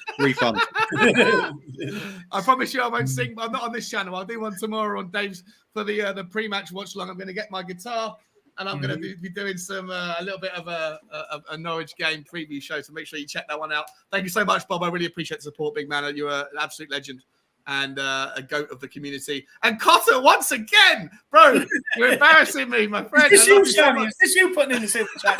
It's my mum downstairs. She's got my credit card details, the bitch. You know YouTube takes 30%, mum. It's my money. Stop it. No, guys, thank you so much. Connors, thank you so much. He says Bale won't be free as the sign-on bonus and ridiculous wages ain't worth it. This guy is talking this is what I'm saying. I've always said this. Free transfers are not free transfers. When they're out of contract, you still pay about 50% of what the signing fee would have been. You just don't pay it to the club. You pay it to the agent and to the player in various forms. Bale won't be as free as the signing bonus and ridiculous wages ain't worth it. I adore the man, but I couldn't bear seeing all that Welsh Mafia BS again, as that caused division in the group, in my opinion. It's a fantastic point. I agree with you, Connor, man. I don't know. Like I said, I've changed my mind a little bit on him, and I think now we can aim higher. I do, and I think if you want free transfers, quote unquote free transfers, I think there's other ones that we can get that are probably more in vision with the project that we're trying to create at Tottenham right now. Ladies and gentlemen, there's another guest that's coming in. Strap yourselves in. I don't even know how he got the link. Someone sent him the link, but he's always welcome on the show. Let's find out who it is. Where's the guest selection? All right, next contestant, spin the wheel again, please.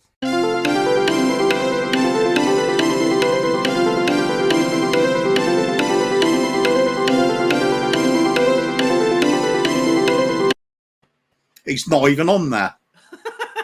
I'm not sure he's on there actually yet. I need to update the list. Ladies and gentlemen, you might know him via a number of different names. Some people call him the post office. He calls himself the box office. Oh, man, he's come back. He wants, was it Mr. Oozing Expressions? Yeah, poor man Expressions. Oozing shit, man.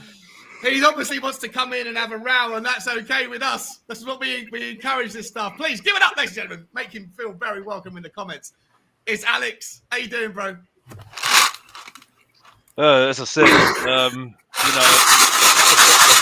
building, like they say, all the day, every day. I mean, David's already started already, and he can't stand it, can he? Honestly, my gosh. Anyway, but like, yeah, I'm quite relaxed. I'm very relaxed today. I'm very, very relaxed. I'm not fussed about tomorrow. I'm honestly not fussed about tomorrow whatsoever. Because whether we get Europa League, which is not going to happen, we're going to get Champions League. If we can't beat Norwich, honestly, where are we going with this? Honestly, you know what I mean? But I'm quite relaxed. I'm very relaxed. I know they bantered us at home last year, I know they bantered us a little bit in the first half. I've actually got the. I forgot to bring this up earlier when we were talking about this. I've just literally pulled your thing up. I didn't even see it. But where is it? Here's the previous. You know, some people do last 5. On the Spurs Talk Show, we go awkward, and we do last 6. The last 6 games, just to be a little bit different.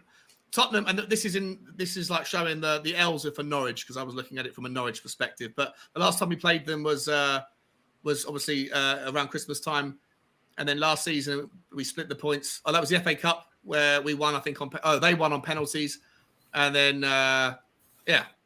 Anyway, the information's there, but when you see an L, it really means a W, and when you see a W, it really means an L, and when you see a D, it really means a D. Alex, are you not worried at all?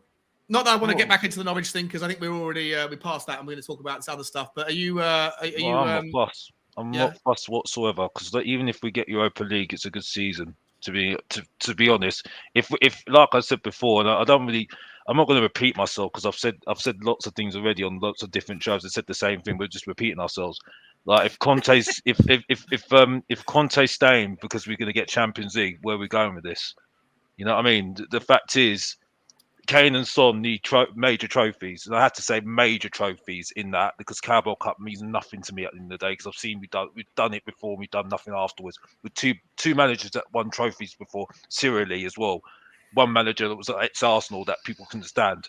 So like I said, we need major trophies. That's what they need to justify why they're staying at Tottenham at the end of the day. I keep on bringing up the example about Sol Campbell. Everybody has a guy at Sol Campbell and say, "Oh, well, Sol Campbell went and left us." What did he do? He bantered us, getting the Premier League, getting the champion, and getting FA Cups, and then also was the Invincibles as well. So who's looking stupid? Mate, his life is. If you were to ask him again, like the fact that everywhere he goes, he gets called. I'm not going to get into the whole. No, I'm not. I bet you he regrets. I bet you he has a little bit. But I'm not going to get. No, I'm not going to get into that. I'm not going to get into that, because that's something that I can't get into, because that's wrong. That's wrong. But I'm not going to get into that, because we got to keep it on the football. And on the football, he didn't have to do it the way he did it. He didn't have to do it the way he did it. On the football side of things, okay, because he was my hero before he went to Arsenal. He was my hero. Honestly, I'm honest. He was my hero. I looked up to him as when he was there. You know what I mean? He was a symbol for me. Maybe I should change my wording, but yeah, he was one of my heroes for me. But my point is that players have left Tottenham and won major trophies, and there's a message there for me. And yes, I did say Champions League was important before, but I told you why I've changed my mind, because we've got Antonio Conte in the building at the moment. And there's a different era now for Tottenham. We need to start. We've got players at end of their, at the end of 30 now. Well, no, towards the end of their 20s now. So they need to start looking at winning major trophies now to justify why they're at Tottenham. Because if they're not doing that, they're going to start looking at themselves and saying, "What are we doing here?" Because I'm still saying the fact is, Kane can have all the individual accolades, but the fact is, there's a blemish there that he hasn't got a Premier League or Champions League to that. Not yet, he hasn't. Well, no, that's the point I make. That's the point I make, and people don't want to hear it. But that's a fair game. That's a fair.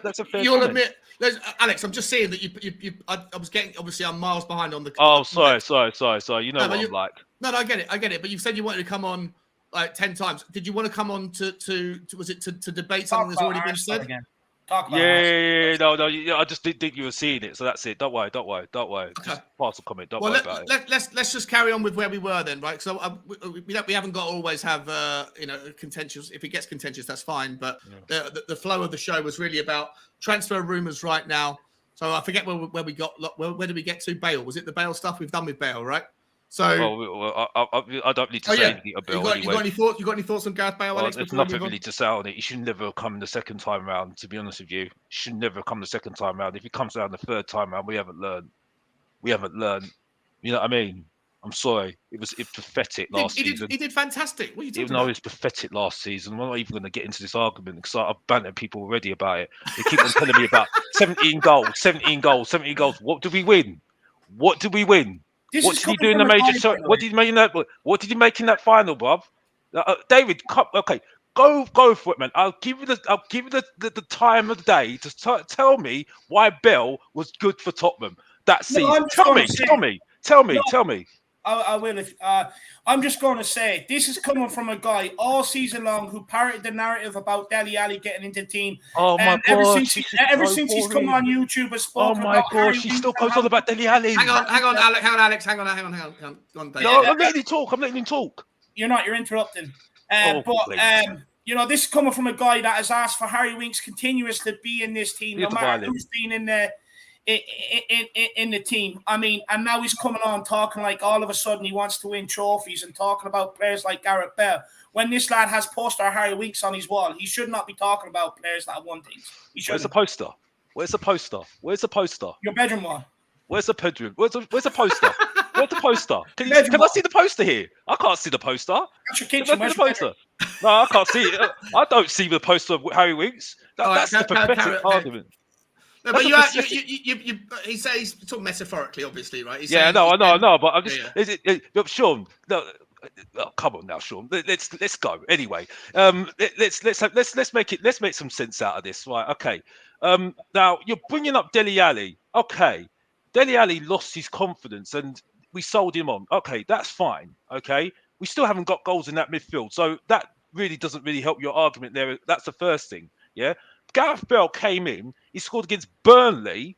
Okay, scored against the lower teams. Didn't do anything in the final in the major games like the Europa League. What happened in that Europa League, by the way, when we needed him in those Europa League games? Oh, he did nothing. I forgot that.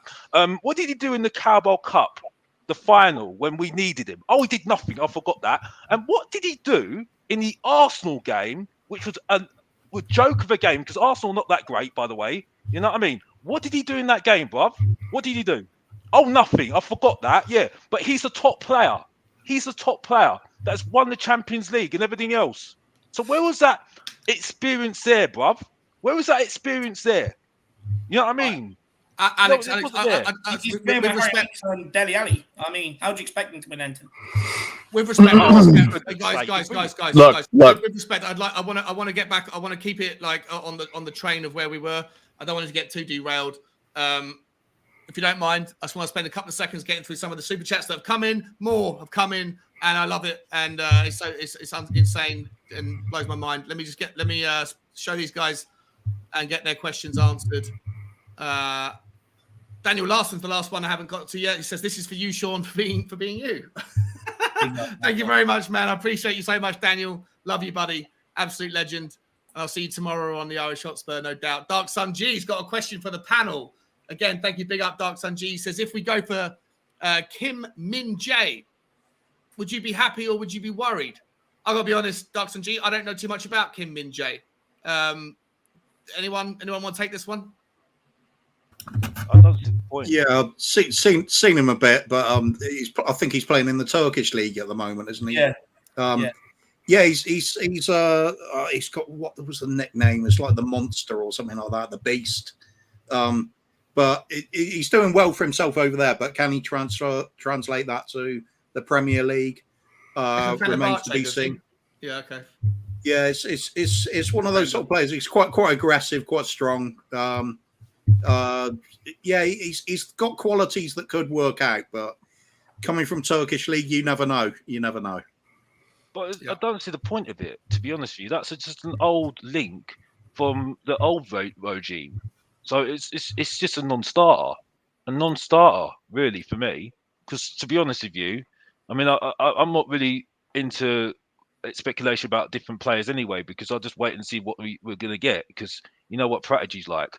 But the point is that I don't see the point of that signing, because that was from the old regime, and that was just potential signing, who got lots of potential they looked at. So I don't see the point of it, to be honest with you.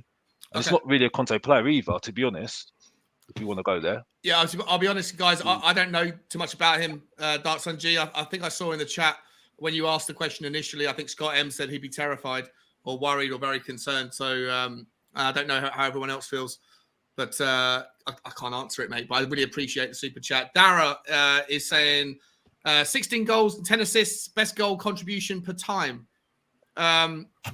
He's talking about Bale. Bale. Bale, is he? Okay. Yeah. I mean, look, Alex, I don't understand for the life of me why you attribute the fact that we didn't win a trophy and say that's a reason why Bale failed. Because that's the reason why we bought him in to get us over the line to get a major trophy. We didn't do that. So what was the point? You could throw the same, didn't even get Champions accusation at Harry Kane. You could say that Harry Kane failed. You could say that Sonny failed. You could say that Hugo Lloris failed. You could say but the my same. point is that you brought him in and you stopped Bergwijn's development. You stopped Bergwijn's development, and this is why people are questioning him now, saying that he's got a bad attitude. But he never got a chance because Gareth Bale was in the team. Gareth Bale got 16 goals. The main reason why Doherty got bantered on that right hand side is because Gareth Bale's on that side, and Gareth Bale was not defending for him. So you know what I mean? It's just it's all swings and roundabouts at the end of the day. I stick to my opinion. Jose Mourinho should never have got him in the first place. He didn't even want him. That was the thing. That was the story. Do you think Bergwijn? Let me ask Cody. Cody, do you think Bergwijn would have got 16 goals and 10 assists had Bale not been here? And to Alex's point, Bergwijn got a chance to spread his wings. I don't think he would have had the final output in terms of goals and assists, but you can't deny that Gareth Bale stood in the way of Bergwijn getting some more minutes and might have eventually contributed to Bergwijn wanting to leave, which is kind of clear. But look, when it comes to Bale, as I said, I don't think that we should be bringing in Bale thinking that that's the piece that's going to get us over the line for a major honor. I said if it's part of a greater plan with multiple other pieces that are coming in to fortify the squad, yes, I would take Gareth Bale. You know, like you can say what you want about who he scored against last year, but look at some of the teams that we struggled against this year, right? Lost to Southampton, drew against Southampton, lost to Wolves, right? Lost to Brighton. These are teams that sat back, that needed some creativity, a moment of magic, something that Gareth Bale provided last season against similar teams, Burnley, Crystal Palace, and whatnot. We got knocked out of Europe in a farmers' competition. Yeah, it was under different circumstances, but I would not say no to Gareth Bale. I just don't. It would have to be under the right circumstances, and it would have to be part of a greater plan that sees us improve basically across the board as well. Okay. I'll come back to that. I'm gonna ask for Cooper's opinion as well. Let me also shout out Ellie once again. Ellie, you're this is insane. I love you so much for doing this. It's so nice of you. It really is. But please, you really don't have to. But it means the world. On the week where we battered Arsenal, just to make you all laugh. Naeem from the halfway line. Naeem from the halfway line. Big up, Ellie. Big up, Ellie. Absolute legend. Can't wait to see you in the summer, or at the if you're going to come to the picnic in the park when Daigle's back in a couple of weeks' time. Thank you so much, Kuva. Do you agree with Cody, or do you agree with Alex? You know that Bale was a necessary part of the cog last season. Alex says no. I don't want to spend too much more time on Bale. We'll move on, but I just want to kind of finish the point. They both got valid points, to be fair. I mean, the first one, first and foremost, is he did get those 16 goals. If you're going to replace him, then you need to get somebody that's going to get 16 goals as well. Otherwise, you're worse off. It's just basic statistics. But if you're really building for the future, do you want to go back to an aging player with injury problems that's past his peak? Or do you want to spend some money and buying somebody that's up and coming? It's not ideal. I think I sort of sway towards Cody's idea of if the circumstances are right, it's okay to bring him back. But you don't start bringing him back and then say, right, that's your first team starter. We're building the team around him. That's way out of the question.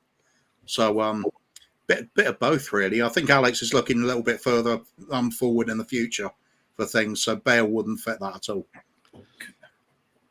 Okay. Can I just come in, mate. Come in. Yeah. I completely disagree with the narrative that Bergwijn suffered because of Gareth Bale. Bergwijn suffered because of himself. We talk about, I just say Alex talks about making points that Bale's goals were in Europa League. Bergwijn played 11 Europa League games last season, didn't score one goal. Played 2 Conference League games this season, didn't score a goal. Bergwijn has had the opportunity. He had a good run in the team under Jose Mourinho. he couldn't do anything with that run in the team. And that's why Gareth Bale ultimately ended up coming in. All season long, Spurs fans were screaming about the right-hand side. You know, all season long, Bale comes in and shows us what, if you do have someone on the right-hand side, how much it can help out Son and Kane. That's why we went and got Kulusevski this year. Bergwijn has had more than enough chances. He's failed to dislodge. In fact, he lost his place to Gareth Bale. He failed to dislodge Sonny. Kulusevski's failed to dislodge as well. That's on him. He's had more than enough chances. He cannot hit the numbers that Gareth Bale hit when he come into Tottenham. And that's that at the end of the day. Yeah. Alex, you want to come back? I think that's just an agenda. Because no. I remember a Leeds game last season, and he played very, very well, and he was very, very effective, and he didn't get a chance after that. And the thing is, though, he wasn't Mourinho's choice in the first place. So for me, and when you're going from one sort of football to another sort of football and to another sort of football, Kulusevski's come into a team that is handpicked for him because you've got Antonio Conte, who drills you into into what he wants. Are we missing you see what I'm saying? So no, because that's the point. You're looking for different sort of managers. This is the point that I make. The message that the mess has been the recruitment, because, like I said, if Bergwijn had the same treatment that Kulusevski and Bentancur had, okay, with a great manager like Conte, you see a different outlook. He had that under a different outlook. No, he didn't. Yes, he didn't, because Mourinho didn't even want him. Mourinho played him for about 15 games straight. Well, there's a quote in the newspapers about that he didn't even want him. It wasn't his choice. So I'm sorry, I don't know what this narrative is. Regardless whether it was his choice or not, you're saying we're not going to waste that much time on it because he's going, because, you know, I do, because you're saying he hasn't had a chance. You're putting out a false narrative out there. No, I don't think he had a run of games under Jose Mourinho and failed to produce. That's why Gareth Bale came into the team. And you're missing the point on bringing in Kulusevski. You can sit there and say, oh, it's because Conte wants him. Why does Conte want him? Because Bergwijn can offer what he needs on that right-hand side, which is where he's playing Moira because of him, Bob. He's playing Moira in front of him. So I don't know. He's playing more because of his attitude, mate. No, it's not about his attitude, Bob. No, because like I said before, we're not going to go on with what I've said already. You know what I've said already of Bergwijn. Yeah, I've told you the 2 games, and he got benched after it. Okay, so if that is the case at the end of the day, that's what's going on with him, and that's why he's fed up. That's why he's fed up. So I'm sorry. At the end of the day, players go on what their feelings are with the manager at the end of the day. If they're playing well and giving their all, and making an impact, and they're still getting benched, why are they supposed to stay then, bruv? You know what I mean? At the end of the day, Conte's got his feelings on him, and that's it. And you have to respect it. But I don't agree with it. No, you know what I mean. But he might prove me wrong. You know what I mean? Because he's proved me wrong on some occasions. Yes, because he stuck to his guns, which I applaud him for. I wish there was more managers like that have come to Tottenham and done that, and that we should learn from that as well. But I still don't agree that. Bergwijn should have got more chances and should have got more on the pitch, more than Moira, as far as I'm concerned, because he's done more, you know. But you know, at the end of the day, he's leaving. He's leaving in the summer. He is leaving in the summer, so we have to move on, and that's it. 16 games out of 21 is not a long enough stint under Jose Mourinho to prove his worth. Well, Jose Mourinho was a mess, though, bro. 16 games out of 21, though. You're saying he didn't play a stint of games under Jose. He did. Yeah, but he was an absolute mess, though, bro. To be fair, guys, to be fair, I'll come in the middle just quickly. I agree with both of you in a weird way. Like, I'll be honest, Dave. Like, I do think that Bergwijn, like, if you look at his appearances versus his minutes played suggests he didn't really get that much of a chance. But like, I agree with you as well that it's his own fault. It's no one else's fault. When you got if you're playing in a competitive team with a competitive league, you've got to take what chances you get. There is an argument to say that we might be letting go a future monster in Bergwijn.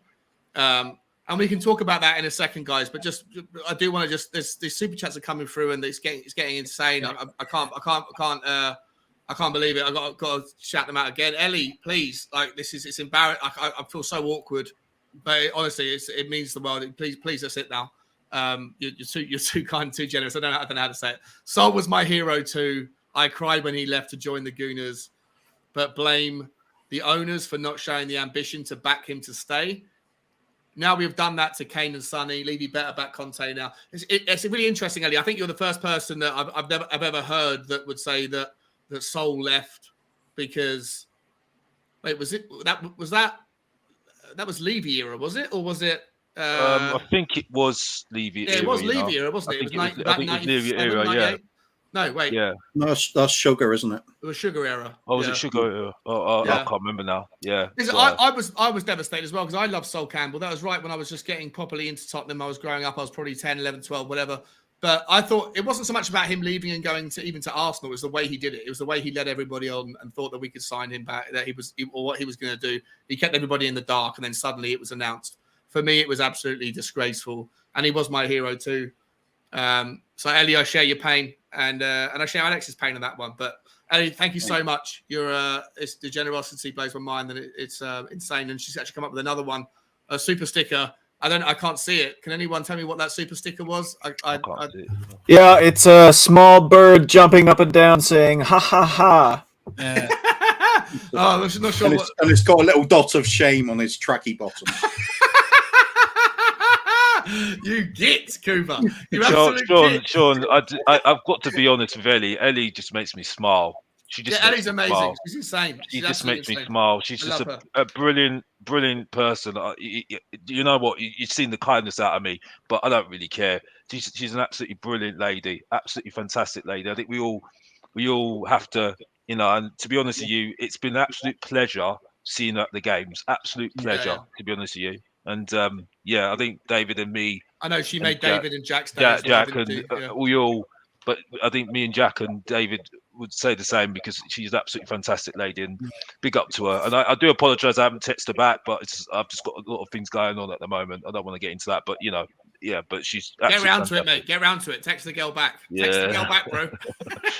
Ellie, you're an absolute superstar. Thank you so much. And then an absolute monster, a pinky. Sorry, Cody. You right there, mate? I just gotta go, guys. My kids are waking up here. 3-0 to Spurs tomorrow. Yeah. Yep. Sonny with a brace, take the golden boot, and Kane with the other. Come on, you Spurs. Let's get the champions.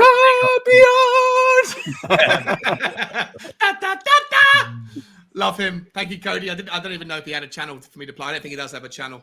Absolutely. No, he's just Twitter, really, isn't he, Cody? Yeah. He needs to be on more. He needs to be on more streams. To be honest with you, he's a good guy. He's a good guy. He needs to be on more streams. He has to. He has to. Absolute be on more legend. Streams. Yeah. Let me just get to this one. DB, mate. Wow. Legend. Absolute legend. He's saying, I just wanted to beat Ellie Super Chat. that really is your mum, isn't it? Yeah. The DB stand for "That's my boy." DB, bro. That's mad. That's absolutely insane. He's a brilliant supporter of our channels. Big up, DB. Thank you, man. I'm absolutely touched. I'm not even sure what to say. Thank you so much, man. Really appreciate it. It's absolutely insane. Absolutely insane. Dark Sun G back in the house. Another big one as well, mate. Again, the Winks thing. Of course. Thank you for your super chat, by the way, though. Still. I had to say it for sure. Thank you, Dark Sun G. But he's saying Bale did more than Winks and Delhi last season. God. Also, Alex, you have to admit all the games this season we lost, we used Winks. The final was ruined because of Winks. Then Arsenal away was because of Lamella. This one's aimed at you, Alex. I think that's very, very unfair. Very, very unfair on Winks. I've got to be honest. Listen. Okay, I'm not the best. I don't love Winks. You know what I mean? I understand where David's coming from, but he's. Sorry, Alex. One second. I'm busting for a wee. I'm gonna let you rant, and I'll let you guys. I'll be back in 2 seconds. Okay. So cool. Rant on. I mean, I'll let you come in, David, because I know you've got a point on this. But I do agree with you a little bit about Winks because I have seen it, and he does struggle on the ball. And Skip is 100 times better than him, but he's not to blame. I think it's a case of his development has been ruined. I think injuries have hurt him. The different managers have hurt him as well. And I think now we've got the result of what we're seeing at the moment. You know what I mean? So, but yeah, we do need to improve on him. Yes. The problem is he's a homegrown player, so I'm trying to figure out how we're going to do that. You know what I mean? At the moment with a homegrown player, because that's going to come up if we're in the Champions League, and that's going to be very much important next season, isn't it? Whether in Europa League or Champions League, isn't it? Really, because I want to if we're in either competition, I want to give us a chance of winning something this next season anyway in those competitions. I don't know what you think, David or Kuba. You know what I mean? You go on, Kuba. You can go. I was just going to say quickly. I'm still a little bit unsure on what the actual rules are on homegrown players. Does it mean you have to have a certain amount of homegrown, or does it mean there's just a cap on the amount of foreign players you can have? No, you have to have a certain amount. So if you're going for the Champions League, Kuba, right, you have to have. I think it used to be 8, but you have to have 8 homegrown. But out of that 8, 4 have to have come from the academy. Right, because I always think, what's wrong with a team fielding an entire 11 from their academy? And they're not even part of the squad. They're not even registered first teamers. So I mean, what are we looking at with the homegrown rules? Like I said, is it definitely have to have that people that meet that exact? I think I'm more, or is it say out of if it was it used to be something like or was it say 17 out of the 22 players or something could be foreign players? Yeah, so the rest had to be. Well, I'm saying, what if you just had that 17 players that were foreign? You wouldn't need to have any homegrown players. You could do the rest from the academy. Yeah, you can do that. Yeah, but the problem I have with it, unfortunately, with Europe, is that when you're Welsh, Scottish, and again, this is not against anybody Scottish or Welsh or Irish or anything like that. It's nothing to do with that. I have to state this because people could take this in a different way. That your class as a foreign player in Europe. That's the reason why Doherty's a foreign player. Well, Davis is a foreign player, and I think there's somebody else. I think Rodon's a foreign player as well. You see what I'm saying? So this is the pain of Europe, unfortunately. So they're counted as foreign players, and so that adds to the total side of things. You know what I mean? So this is where we've got to be very, very careful in that sense. You know what I mean?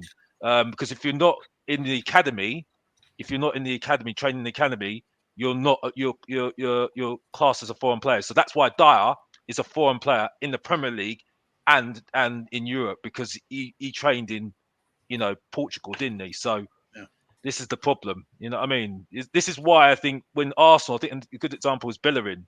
Bellerin is a homegrown player because he came from their academy, didn't he? So that's why he's classed as a homegrown player. It's so confusing. It's so annoying, but this is the thing, isn't it? So, yeah. Alex, sorry, mate. Dark Sunji is coming at you again.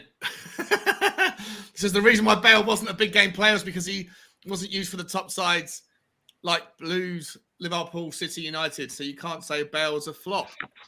Once again, mate, thank you, Dark Sunji. Absolutely insane. Okay, I've got to be respectful because Don Sunji is very supportive to all the channels, right? David and yourselves. So you know what I mean. And at the end of the day, we all are thankful that you're supporting these two people, even though David's deluded. But I still stick by it. You know what I mean?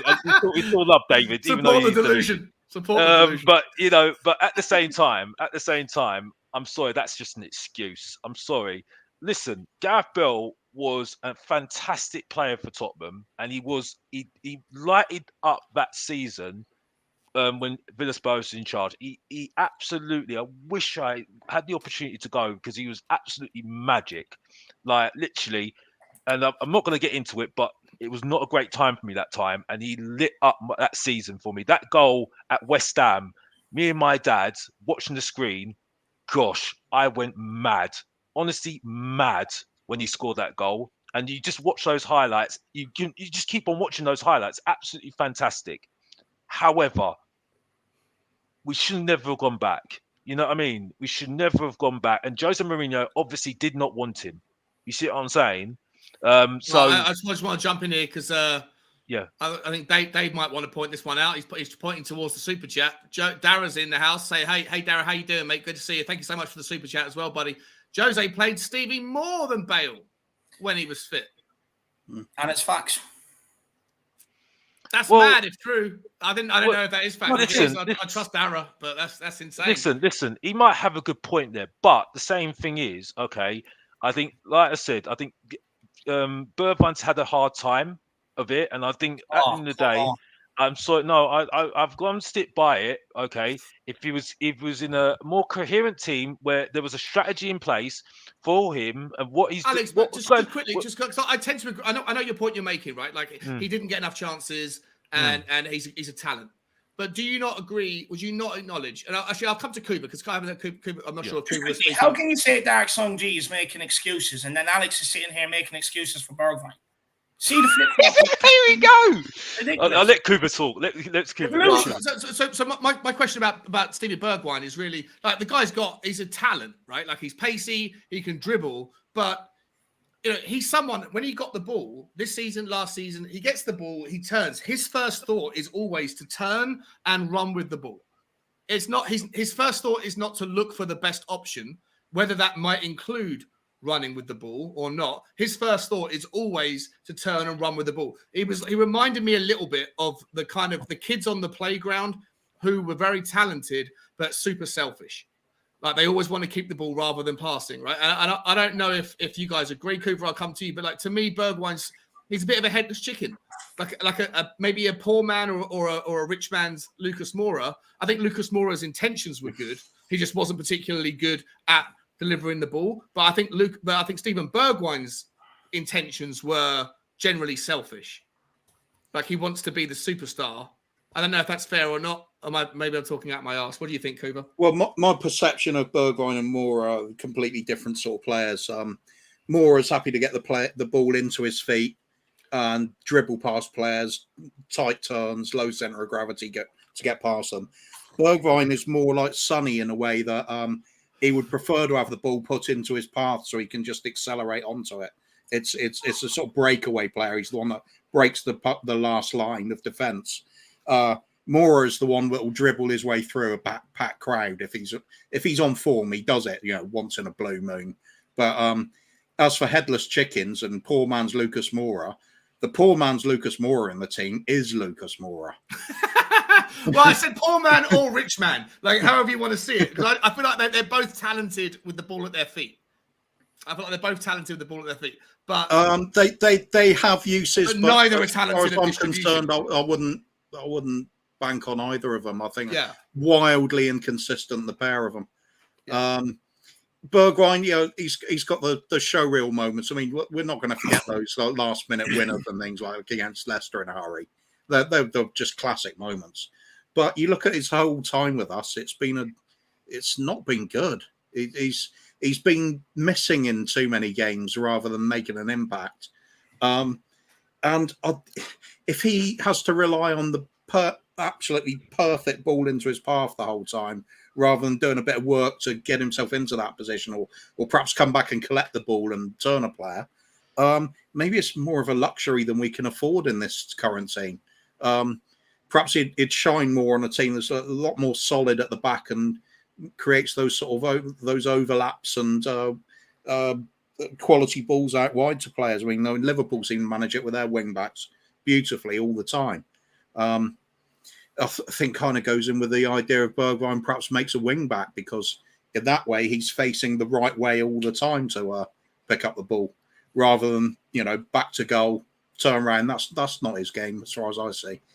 So very, very different players, and I think Bergwijn's just not done it. He's not consistent enough. All right. Ever since he arrived as well. I mean, one of the first things he did was got himself fined for speeding and banned, wasn't it? It's like the moment he arrived in London, he took his eye off the ball. I thought it's not big lights, big city. He got overexcited. He suddenly made the big time, loads of money in his pocket, and like a lot of young players, go silly with it. And he did seem to me to just lose his way a bit. I can't shake that feeling. I just don't think he's going to ever really turn it on for us. Not at Tottenham. The thing is, we have to stop making excuses for him, though. This is the thing. We have got to stop making excuses and blaming Tottenham Hotspur for everything that goes wrong with every single player that comes to this club. Let's stop with the false narrative he hasn't been given a chance. Under Jose Mourinho, when Gareth Bale was brought in, he wasn't even fit. He didn't even come into the team towards the end of the season. Bergwijn played 16 out of the first 21 games and done jack shit with his opportunity. How much more opportunities do you expect us to keep giving somebody when they're not producing or they're not helping out in the goals department, which is what they were brought in to do with Son and Kane in the first time. There's a reason why Gareth Bale managed to get himself fit and get ahead of him. Same as Kulusevski, Lucas Moore at the start of this season. Let's stop making excuses for these players. And they've had the best training ground in the world. They have the best fans behind them in the world. They have the best training facilities in the world. And it's up to them how much time they dedicate in them facilities to get better and to improve and to be able to get up to the levels in Kane and Son. You don't want to do it, tough shit. But stop making excuses for these guys. There's everything in place for these fuckers to succeed. Yeah, I tend to agree with Dave on this one. Dark Sun G's making the same point. And again, mate, thank you so much for blows my mind how generous you guys are being tonight. It's insane. Alex, he said Stevie has had a run under Jose first season when Son and Kane were both out injured. And then he also had a run in games until that Liverpool game last year when he missed the sitter that could have won us the game before we went on to lose it. And that's when the entire season fell apart for us. No. Well, hang on a second. But I do think that I agree with Dave. He did have a time. And look, if you want to be a team that is going to that next level, like either here's why I'm a little bit conflicted about Steven Bergwijn. He either needs to be at a lower team where he can be the superstar every week in, week out, and maybe he'll turn it on. Maybe. But I am worried that we're going to let him go, and then Holland are going to go and have a fantastic World Cup, and he's going to bang in 4 or 5 goals in that tournament. And then the guy's value is going to rocket from the 20 million that we let him go for in the summer to 70 million next year. That said, you cannot make the case that he hasn't been given a chance. He has, and he hasn't taken it enough. And if we want to be the Liverpool or the Man City, in my opinion, those players know when you look at Mane, right? He got shifted as soon as Diaz came in. Diaz started playing well. He gets shifted, and he has to go into the centre to now pick up. And he's reacted and gone, okay, fuck you. You don't want to put me on the left? I'll go in the middle. And he stepped up. Like players that are good enough show up. If someone else has got their shirt, they'll go and fight and get it back by hook or by crook. Bergwijn. If Bergwijn was at Liverpool or Bergwijn was at Manchester City and he didn't perform, he would be out of the team just like he is at Tottenham. Tottenham should be no different. They should look at their team and their players and say, you've got 1 chance. You've got 2 chances max. You don't get 10 chances. And for me, I think Bergwijn's had enough chances to cement a place and he didn't take it. Listen. I'm going to finish it like this. The fact is, okay, the stars of the team last season were Son and Kane. Okay, we were focused on Son and Kane. Okay, the season that the season when Jose Mourinho came in and taken a break, okay, he said we can't do nothing without Son and Kane, yeah, and we played so defensively, right? He was wasted in that team, okay. He played defensive football. It was not very good. And that was it. So I'm sorry. I do not agree with the whole thing at all. And I appreciate what Dark Sun G saying in his super chat, but the fact is, okay, the stars of the show last season was Son and Kane, and that's all he was focused on. Jose Mourinho. That was all he was focused on. Then he played Vinicius, okay, and Moura up front last season as well. So he was kind of missed out a little bit, to be honest with you. So, okay, we've kind of gone on a little bit too much about the subject because he's leaving. Yeah. He is leaving because you could see yesterday I've still got so many more topics to talk about. So much more. We're already 2 hours in. I've still got about fucking 4 hours worth of questions for you guys. Exactly. So this is the point. I just want to close with it. Just to close on it. It's just like I said. He's leaving next season anyway, so it doesn't really matter anyway. So we have to move on, and that's it. So that's all I need to say on it. But yeah, I don't think Bergwijn should be getting the flack that he's getting. I think he's been a decent player, and you can see that in his face. He didn't even put a speech out after he got that award. He's done. He's gone. So we have to move on, don't we? So. Last thing we'll say on it. And by the way, thank you so much, Chris. I really appreciate it. He's just saying, Alex, you're wrong about Bale. You're wrong about Bergwijn. but we'll leave He always says that. Thank you, Chris. And then Boss Bird TV's back again, mate. Thank you so much, buddy. I really appreciate the support again, like everybody else. He's saying David will tell you I'm a big Bergwijn fan. However, I can't say I fully trust Conte, then be a hypocrite and question why he's not playing him. Big up.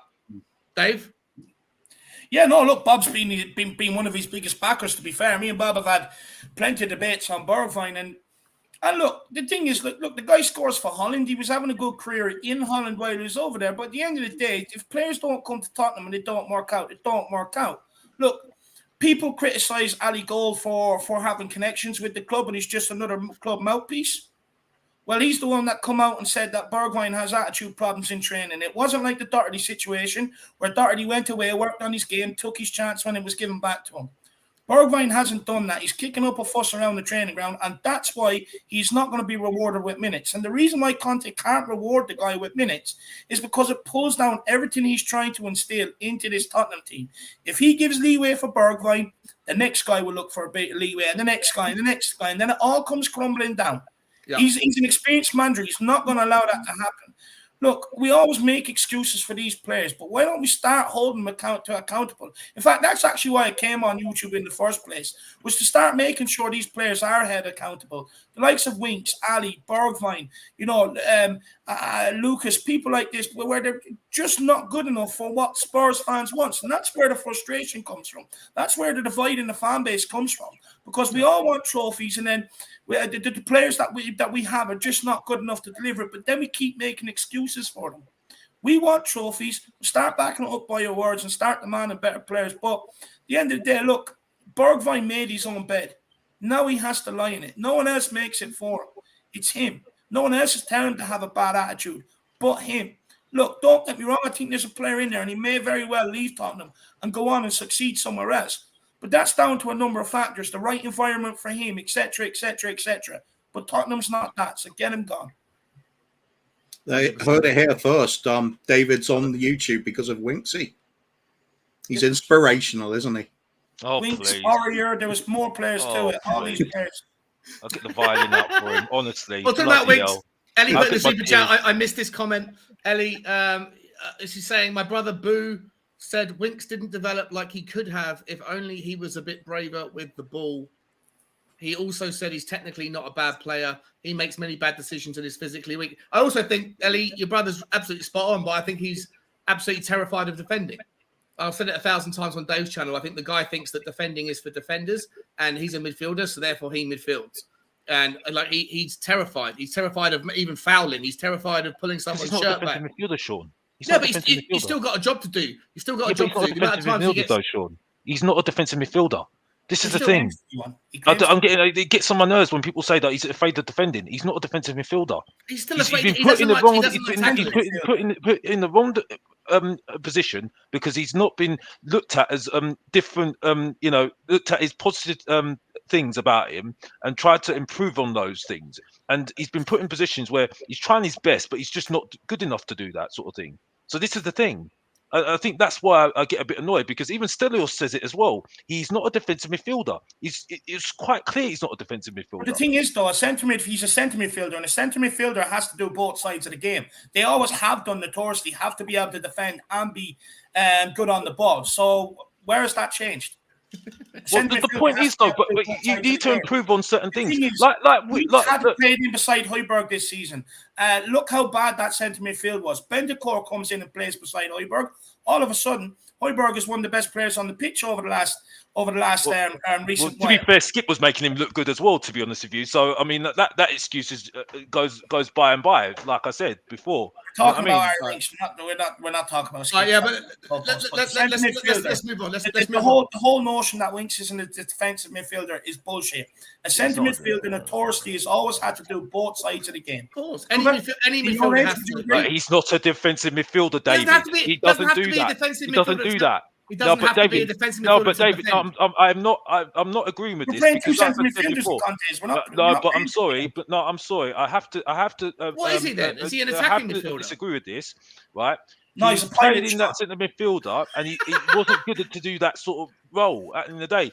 You see how he can find passes when he's actually, when he's got his body open, he relaxes and does that. So for me, again, like I said, if he goes, he goes. You know what I mean? But I think there's a narrative because he's been put in that position, okay, and he's tried to do it, but he's just not in that. He's just not good at that sort of thing. So why don't you concentrate on the things that he's good at doing and try and enhance on that? You see what I'm saying? Like, I think he just lost his bottle since he got that really bad injury. Well, that's what I'm saying. He doesn't fancy challenges anymore.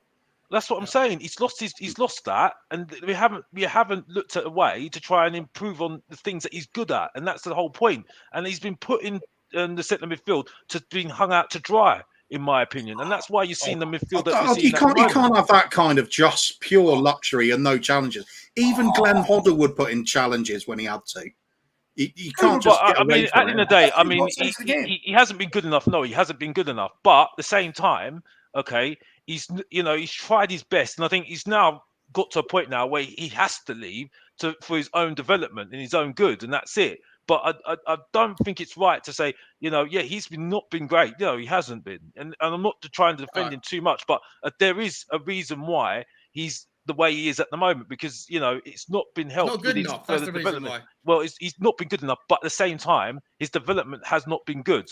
You see what I'm saying? He did the same thing. 26. His development. Oh, for goodness' sake! When you go on about let's leave it. This one, because Harry Winks is gone. We spent too much time talking about a guy in Bergwijn that's gone. We spent too much time talking about Harry Winks, who's gone in an ideal world. Guys, we're 2 hours 10 minutes in. This show's only supposed to be 2 hours, and I've got loads more stuff I want to ask you, boys. I hope you guys could have all got a little bit more time so we can get through some stuff. Are you guys okay to hang around? Yeah. Cool. Yeah. Okay. All right, let's keep this one quick. This is an easy peasy one. Just like, how do you feel about it? Which one would you rather? So, Sam Johnston was the goalkeeper that was supposed to be signed. Everyone thought it was a done deal, that we were going to sign him from West Brom on a free transfer. Everyone thought it was done deal. And then today we're coming out and we're getting the Southampton fella, Forster, the monster, 6'6". He's also on a free transfer. The news has come out today saying that Tottenham have done it behind closed doors and that we're going to announce it next week as soon as the season's done. But it's already officially, essentially, it's already done. For you guys, look, first of all, would you prefer Foster? Would you prefer Johnson, or however you say his name?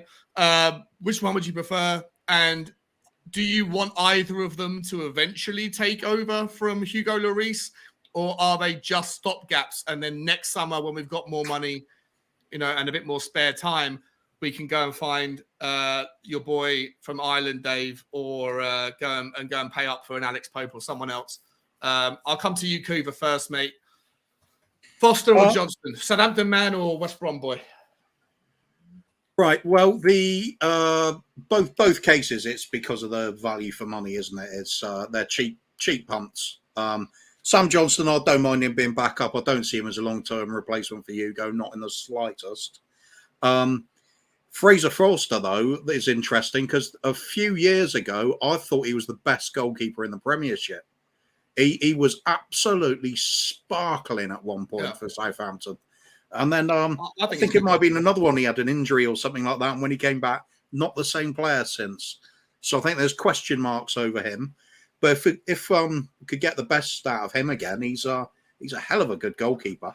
And he's a big unit. That's one thing that Lloris just doesn't have. Yeah. He's 6'7", I think. I think he's 6'7". 6'7", really? I think so. Yeah. Let me just correct that. Foster. So he's where is he? Fraser Forster. I don't know how you say his name. He is 2 meters and 1 centimeter. So yeah, he's 6'6.5", 6'7". He's an absolute unit. He's broad as hell as well. But that doesn't always. That sometimes that looks good because you feel the goal. Doesn't always mean you can get down to low shots, like shots within the area that are down into the corners. It's not always necessarily a good thing. So yeah, true. Like I said, he's not been that same keeper that he started off as at Southampton. When they first got him, he was just immense.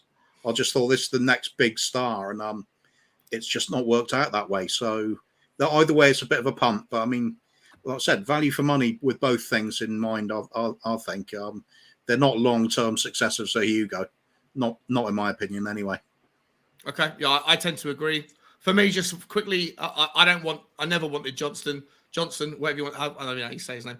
I never liked him. I looked at his stats. He's got like a 60% save accuracy in the championship. Like for me, he's nowhere near good enough. I said it on Dave's channel 100 times. I didn't want him from the start, even as a backup. If of the two, I'll take Forster all day long, but I still don't want Forster to be our number one in 2 years' time. He's still just a stopgap. Dave? For me, I think, look, whatever keeper we're going to bring in, it's clear to see that it's going to be English and it's going to be as cheap as possible, and that's purely just to help with the squad registration, in my opinion, and save the money, because the money does have to be spent elsewhere. In terms of massive money needs to be spent on that defence, maybe in the wing back areas, and probably another centre midfielder. Which, if you want a good caliber centre midfielder, it's not going to come cheap. I would prefer Sam Johnston, though, to be honest, compared to Fraser Forrester, if I'm honest. I didn't realise Fraser Forrester's 34. Didn't know that. He was out of favour for quite some time at Southampton as well for a while, wasn't he? So I would prefer Sam Johnston, if I'm honest, Sean. I think Sam Johnston is a very good shot stopper. But only for 18 months until we get or keep him as number 2. But you want to see Hugo replaced by someone better, right? Yeah, let me get this clear. Not as Hugo's replacement by any means. We should already have someone sort of identified for that position. But what I think we're trying to do is delay that up until next summer so that we can improve major problems, which is out on the pitch. Yeah. Okay. Yeah, I love it. I agree. Well, I mean, I like I said, I don't agree. Knowing that I didn't know Foster's 34, maybe at that point. Although 34 is not 34 is still prime for a goalkeeper. Yeah, it is, isn't it? Yeah. Alex, how do you feel, mate? What's your choice on the 2? Or do you want to go somewhere else with it? Oh well, I mean, to be honest with you, I don't think you can really tell whether a goalkeeper is going to be great for you until you actually see them and come into the club and see how they react, towards the defense and everything else. So, but if you choose between those 2, I think Sam Johnson. I can't believe I'm actually agreeing with David, but yeah, I initially thought. They better change his opinion then. No. I was just the wrong side of this. No, I was just saying I was thinking the same way as David anyway, because I thought that he's a younger keeper, and I think he's got a chance. If it depends on how he grows within the team and stuff. I mean, I don't know how long. I think this is going to be his last season, isn't it? Next season, isn't it, Hugo? Is it going to be his last season? He's got two years left. He signed 2 years. He was done, but he signed a 2-year extension. So I think that's right, isn't it? It was 2 years. He signed a 2-year. Yeah. I think he's definitely a good bet anyway to have him. If you really want to make a choice, I mean, Pope looks a very, very, very good keeper. I've got to say that. He really impressed me against Burnley. Burnley, I mean, honestly, if Burnley get relegated, and to be honest with you, no disrespect, after the way they treated Daesh, I want them gone. To be honest with you, I want Leeds to stay up because I think they're better mates of Premier League. No disrespect to Burnley. I want Leeds to stay up as well. I want Leeds to stay up, and because if you have Forest there as well, that's a very good Premier League. Back to the old days. If you want to, don't know nothing against any other team, but just back to the old days of the best. Those good teams. I'd love Forest to come back up. Gosh, that would be a good game, good nostalgia in it. But going back onto the subject, it has to be Sam Johnson for me. If you're choosing those 2 keepers, but Pope looks a really good goalkeeper though. To be honest with you, so I would if there was another choice, it would be Pope.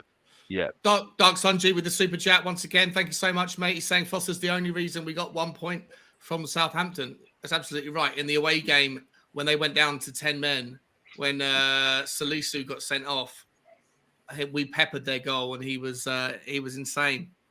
Absolutely true, mate. Ellie with the super chat as well. I can't see it. Can anyone tell me what it is? Yeah, I'll tell you what it is now, lad. It's a dollar bag. So I think it looks like a dollar bag. Oh, cha-ching, cha-ching. That's showing the gratitude that I have for everyone's contributions this evening. It's honestly, man. By the way, yes, Dave. Sorry, mate. I just want to clear up the whole Harry Winks situation. Sorry to go back to it, but I'm reading an article on the FA website here where it's Winks recounting his, his Tottenham career, and he states, "I remember one of the coaches, Russell Small, pulled me to one side and told me I'd be a midfielder. So he converted me into a central midfielder, and I've never looked back." So he has played as a central midfielder in the youth academy going up through the team. So the fact that he's not a central midfielder is not an excuse, because it's his words on the FA website that says he was a central midfielder. I love that. I love that. Dave goes. Alex, I'll get the link. I'll get the link and I'll put it in the private chat for Alex. I love the fact Dave was a little bit quiet for about 5 minutes, and I could see I can see like the hamster wheel turning up here. I can see him going away and doing some work, and he's like, I just want to drop the mic like digitally, if you don't mind. He didn't drop the mic at all. He's just clutching at straws like he always does. You know what I mean? I'll put it in there now, Sean. If you want, you can bring it up. How's that clutching at straws? He's quoting the man. Oh no, he's quoting the man, but it's just like he's just looking around to try and find a newspaper article. What we said, saying that he wants to be a centre midfielder. Okay, players don't know always what their best position is. Sometimes they need to be, looked at and coached and see, you know what, you're better suited for this position. You know what I mean? If he worked on his attacking side of the game, he would have been a better midfielder, and that's my opinion. You can go on about this centre midfielder thing. Yeah, but the fact is, no, I'm not making excuses for him. I'm just saying. I'm not making excuses for him. I'm not making excuses for him. But anyway, we don't want to go on about it because we need to move on. I'll put the link in the chat if anybody wants to have a read of it. Anyway, the link is in the chat. Oh, David, do me a favor. Next time on the Irish Hotspur, invite me on, and then I'll banter you on it again at another time, bruv. Yeah, that's Mr. Box Office giving you another time to give you another box office stream on your show. You know what I mean? So I've done the research. You've done your research. Okay, cool, bruv. Okay. There you go. Will Stewart's in the chat saying Dave is right. Winks was a 10 out of 8. I'm not sure what that means. 10 or an 8. 10 or an 8 in the academy. I don't know what that means. Do you know what that means? I'm not sure. Player positions. Yeah. Player positions. Oh, sorry. I thought you meant like out of 10. A 10 or an 8 in the academy. In fact, he didn't start playing a holding role until Jose. There you go. But as a centre midfielder, you have to be able to do both sides of the game. So saying that he's not a centre defensive midfielder, and this is not having a go at Will by any means. I'm having a go at Alex here. But by saying he's not a defensive midfielder, so that's why you can't do the defensive side of the game is a joke, because as a centre midfielder, you're taught both the attacking and defensive sides of the game. Harry Kane's a striker, but has been used in a 10/8 role several times this season, and he gets back and makes sliding tackles or challenges. Like, I just feel like it's part of the game. Everyone, Sonny does it. Everyone comes back and makes tackles. Everyone comes back and defends. You're saying that Kane doesn't press? No, he doesn't. He doesn't do it all the time. When he has to, he does. Harry Winks never does it. Oh no, but I'm not. I think we need to move on from this. I will say this, because the thing is though, I've given the challenge. I've given the challenge to David because I've got to be respectful to Sean because it's his stream, so I've got to be respectful. So I've given the choice for David, right, for me to come on his channel. You know, when I've got the time, I've got to look in the schedule. The two of you should have, and I will banter you on your channel again. You know, we could do it regular. You know what I mean? We have to no do the negotiation, and that's it. But that's it. I don't make conditions, but one condition. One condition, right? Because I've seen I was slagged everywhere after this. But to be fair, I've seen you on other channels. You've given them the respect to read out the super chats. I asked you to give me the same respect this time around. Because last time you spoke over me when you didn't let me do it. Oh, we've spoken about this privately, Bob. Anyway, let's not go there. One condition. Anyway, I'll ask. We'll talk about that privately. I think you guys definitely need to do a show together and have a referee, someone who can. Jack would be a perfect one to do it. You absolutely need to do it. Before we move on, guys, another super chat once again from my man N Cotter. Love this guy. I love your tattoo as well. And he's giving a massive big up to Mr. Kuba99.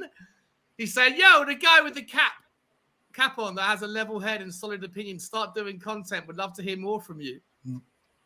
Kuba? Is that me? Because that could be three of us, couldn't it? No, I think he knows who I am and he knows who Dave is. I think he might not know who you are, Kuba. I think he's referring to you. Maybe we're wrong, but I'm pretty certain. Yes, it's just one of these things. Always toyed with the idea of doing my own channel, but then there's so many around nowadays. I prefer hopping onto other people's and just chill out. You don't have to worry about it. Not stressful. No. Yeah, I'm enjoying just channel hopping. Kuba's an absolute legend. He does a fantastic job. He's on my channel pretty much every stream I do, and we're trying to figure out a way to make that permanent. But yeah, big up and Cotter. Thank Cotter again, man. Thank you so much. As permanent as the dot of shame. Leave it behind. Jesus Christ, it's insane. Just leave it. Leave it. Just quickly. I will be. I am always respectful to people, by the way. But what I will not accept, right, which happened on Bob Spur TV again, not having to go at Bob Spur because I love Bob Spur. I will not accept people being patronising to me, which happened on that last channel, by the way. So that's one thing I will not. And this is one thing I respect David for, by the way, because and in you, Sean, you know what I mean? So that's one thing I do respect. You know what I mean? The person knows who he is.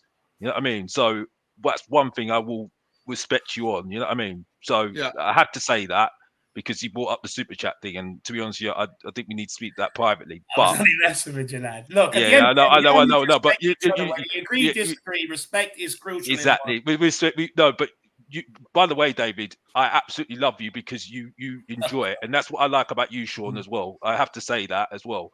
Because yeah, it's all fun. It's all fun. It's all fun and games. All fun and games. That's all it is. I'm sorry to bring it up to the people in the comments. It's all good. I have to say that. I don't know what you're talking about with regard to the other content, but that's for another time. But mate, yeah, on this channel, it's always fun. Tensions can get heated, but it's all banter, nothing more than that. Let's move on, guys. Let's move on. Luca 14. Yes, I didn't wee myself, mate. Didn't wee myself. Watch the channel intro for. Fuck, I've got to change the channel intro. I've got to change it because Bergwijn's going to be gone next season anyway, so I need to update it. Right, listen, guys. Couple more. Kuba's. Come on, say it, Alex. Come on, say it. Entertain it. What is it? Waffle. Oh, wait. What?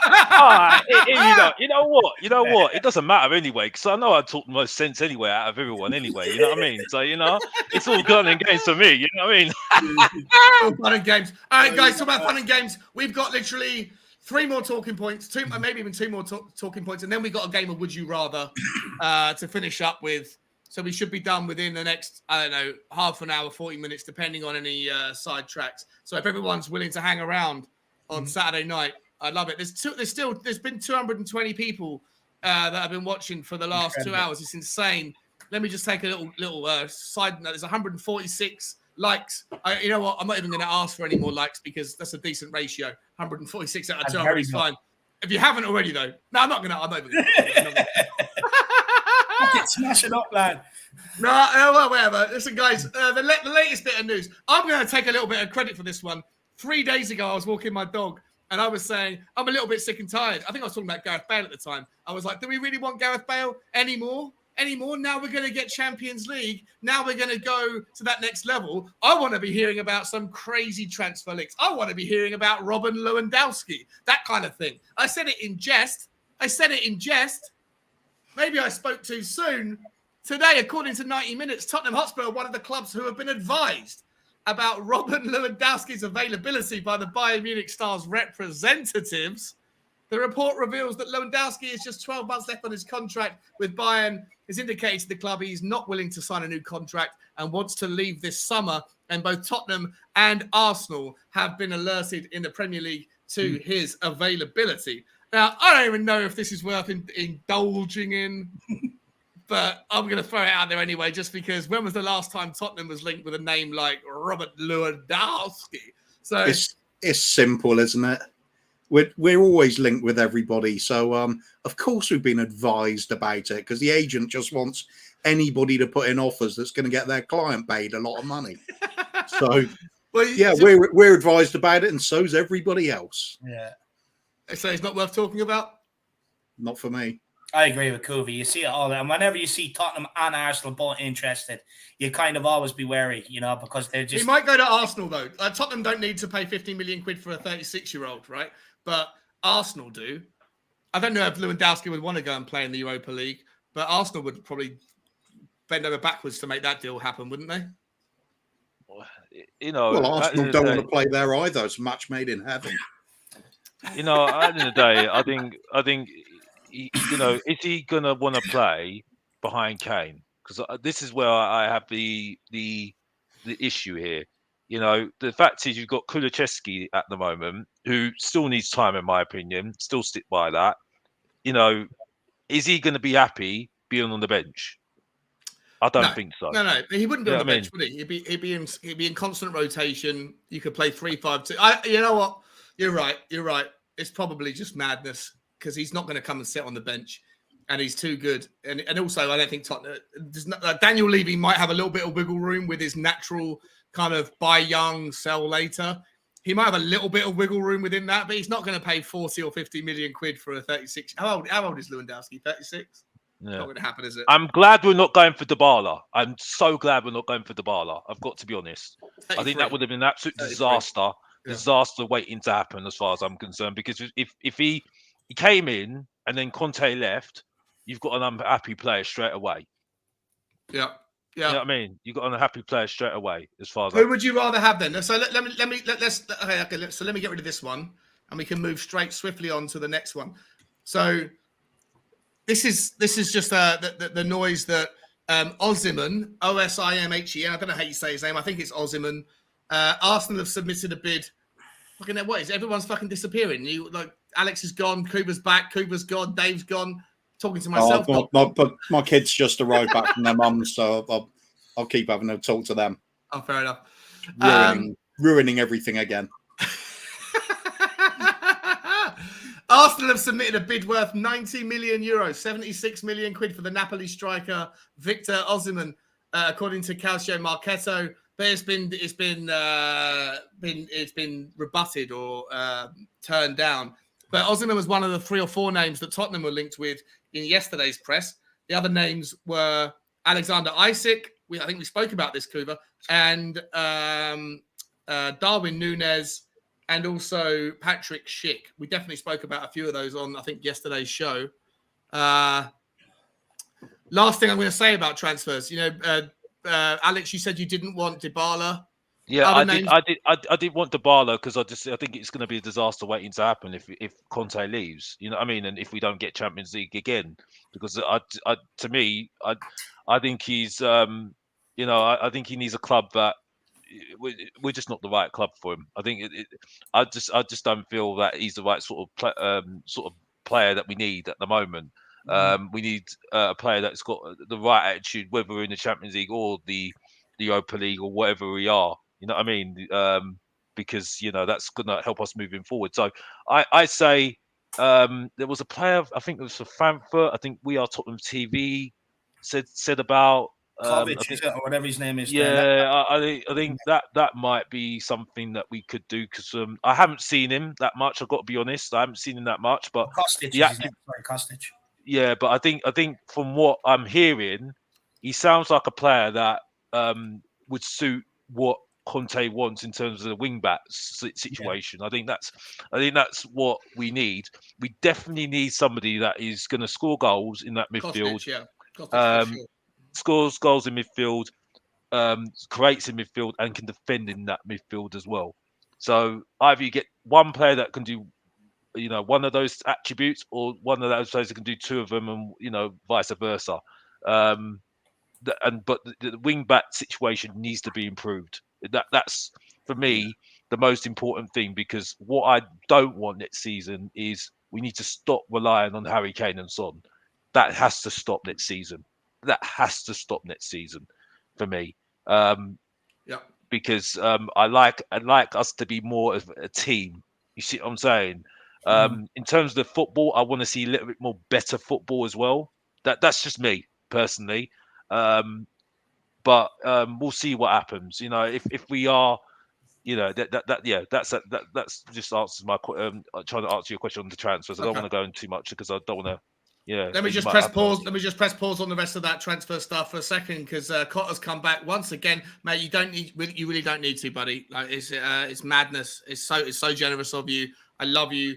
Thank you so much. But it's far too generous, buddy. It's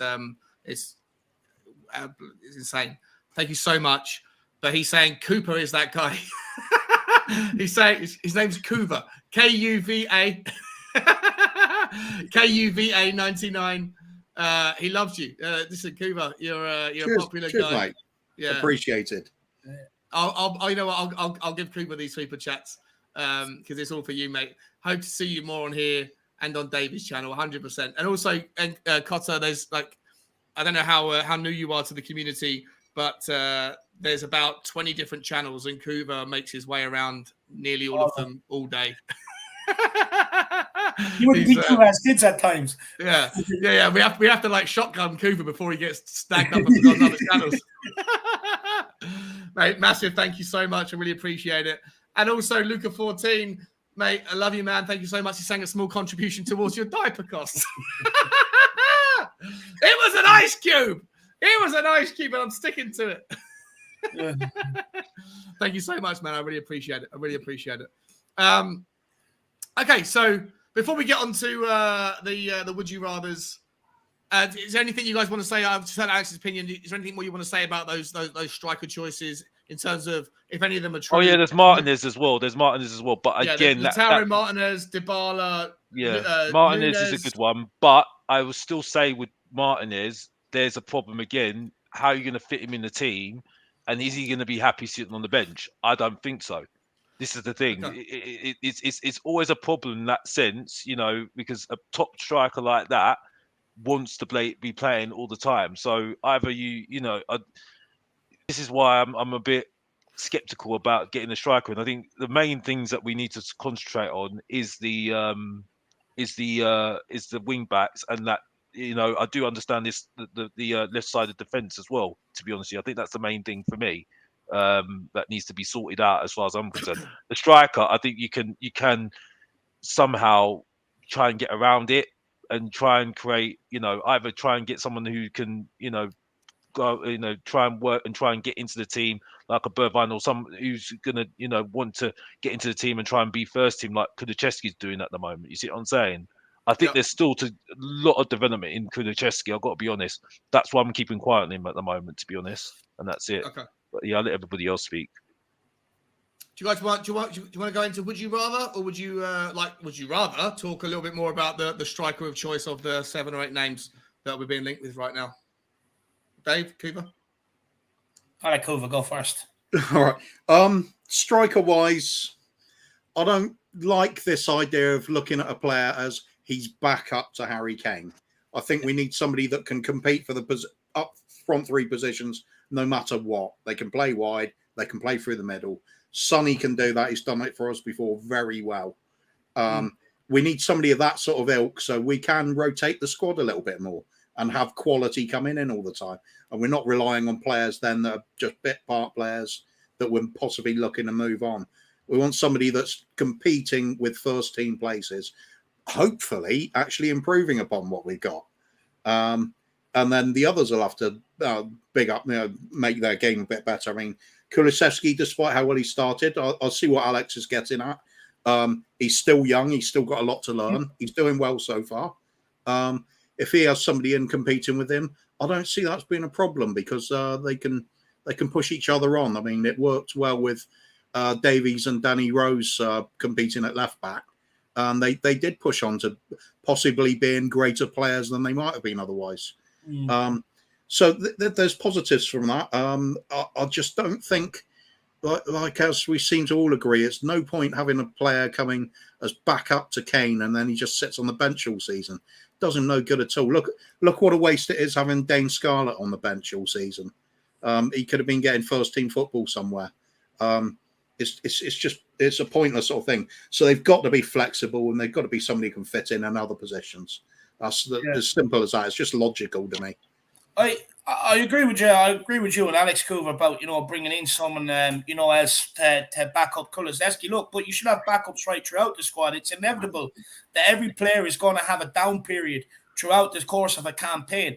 The difference between Liverpool and City is when their players have them sort of periods, they can dip them out, you know, bring other players in and stuff like that. And that's what Tottenham need to ultimately strive to get to.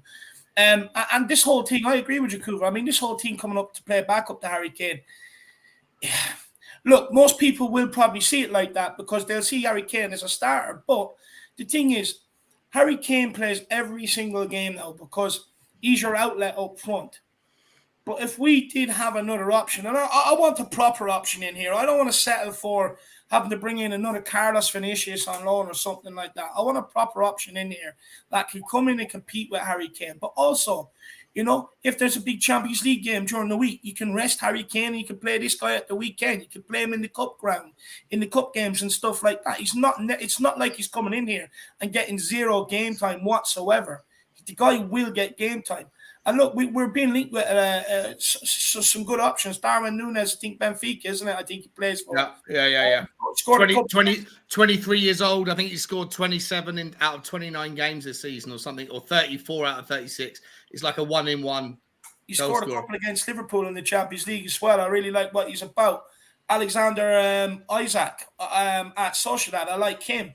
The only thing is with him, I do think Núñez is probably more prolific than the likes of Isaac. But Isaac has a good physique. He's quick. He's strong. He can run at people. He can make things happen. He can also play, out wider if you need him to. He's been good for Sweden as well. There are options there, but we have to go and pay the money for them options. Yeah. And we have to find the money from somewhere, because we got lucky this season with Harry Kane not really being injured. You know, we've been lucky that Son hasn't had to miss too much of the campaign. But next season, we can't rely on having that luck. So we have to get the options in. I agree. And this is where the next question comes from, guys. Before we get to it, we're just about to move into the last stage of the show, guys, which is fun. It's called Would You Rather. But before we do that, there's a couple last super chats to come in. And the first one is from the bottom doozer saying, I'm not sure if a 23 to 29-year-old striker will like to be a backup to Kane. Got to be someone who is either young, like 19 to 22, or someone who is 30, like Zapata, Muriel, or Max Cruz. Just some examples. Must be better options. To bottom doozer, mate, it's great to see you, buddy. Great to see you in the chat, man. I love you, man. Thank you for stopping by and really appreciate the super chat. I agree. I think, unfortunately, someone like Núñez, he's only 23, but he's absolutely tearing it up, right? He's tearing it up, but he's not going to want to come and be a bit part player. This is the problem that we have to recognize, that, unfortunately, it's a double-edged sword having someone like Harry Kane. He's not going to come. Harry Kane is only ever going to drop to the bench if he's exhausted or if he's injured. Like, he's never going to say he's not up for it. And unfortunately, that means it's very difficult to attract top quality to come in and be a backup to him, because Harry Kane's still got 3 or 4 years if he signs a new contract before he's. Do you know what, Sean? Best, you know, we say that. You look at Arsenal; they had a Aubameyang and Lacazette. Whatever you say about Lacazette now, you know he doesn't score goals, but at the time he was banging them in France. He still came. Aubameyang still came. If Arsenal can bring in two players that were highly sought after at the time, why can't Tottenham do it? No, I actually just agree with the bottom doozer in terms of, like, how do you attract someone? Is Núñez going to come to Tottenham when he could go to Liverpool? Need a striker, right? Liverpool were a more attractive option than Tottenham anyway, and so they'll probably get him. Someone like Isaac, I like that guy. Like, to your point, he's not had a great season this year. Last year he was phenomenal. Someone like Patrick Schick. Although I wouldn't be surprised to see if Real Madrid were to go for him now, because he plays on the left at Bayer Leverkusen, and now that Mbappe's, fallen through, maybe that will happen. It remains to be seen. I just think it's something we have to continually remind ourselves on, that, when you have a Harry Kane, it's just a reality that the guy who's going to come in is only going to play 50% or less games in the season, and are you going to be able to attract top quality, unless it's someone who's an up and comer like the Nkunku fella. I really like him. He's really young as well, so I think you can maybe convince him. But I take your point, Dave. I just think that it's going to be hard to find the balance, which is why I talked about Gareth Bale for a while. I get what people are saying, but we had Robbie Keane, we had Berbatov, we had Defoe. We had other options. We had Pavlyuchenko, Bent, and other options at the time. When I was growing up, Tottenham usually always had four strikers. There's no reason why we couldn't have signed a Danny Ings, why we couldn't have got a Callum Wilson here, why we couldn't have brought Mitrovic in from Fulham now, who scored in the Premier League and the Championship, who provides a complete different option to Harry Kane, where you can put crosses into the box, he can go and attack them. There's no reason. Edouard went to Crystal Palace for 12 million. They have Benteke and stuff like that. There's no reason why we can't. You're not going to get in a world-class striker to come in and play that role. Not going to happen. But there are options out there and better options that have been available then the likes of bringing in a Carlos Vinicius, then the likes of yeah, having 100%. to use a Dane Scarlett. Do you know what I mean? I'm higher than that. But yeah, but maybe but this brings us on. This brings us on because it's a really interesting segue. Let me just quickly bring up the last super chat, guys. Alex. I don't agree with him, but thank you for your super chat, Will. But I don't agree with him. Alex is a small club mentality. In big clubs, quality players play 24, 26 games in all comps, not 50. Kane needs a rest, so we need someone close to him. This is the point we're trying to make. Will, thank you once again, mate, for the super chat. I just want to rebut on that. Like I said before, just quickly, the fact is, unfortunately, Kane's the number one striker for top. Well, it's unfortunately he's the number one striker. We've got this narrative now, and this is why top strikers don't come to Tottenham, right? Also because of the trophy thing as well, because that's the main thing why they want to come to Tottenham, is because they want to go to other clubs because they win trophies. We don't win trophies, major trophies. I mean, that's what they want. You see what I'm saying?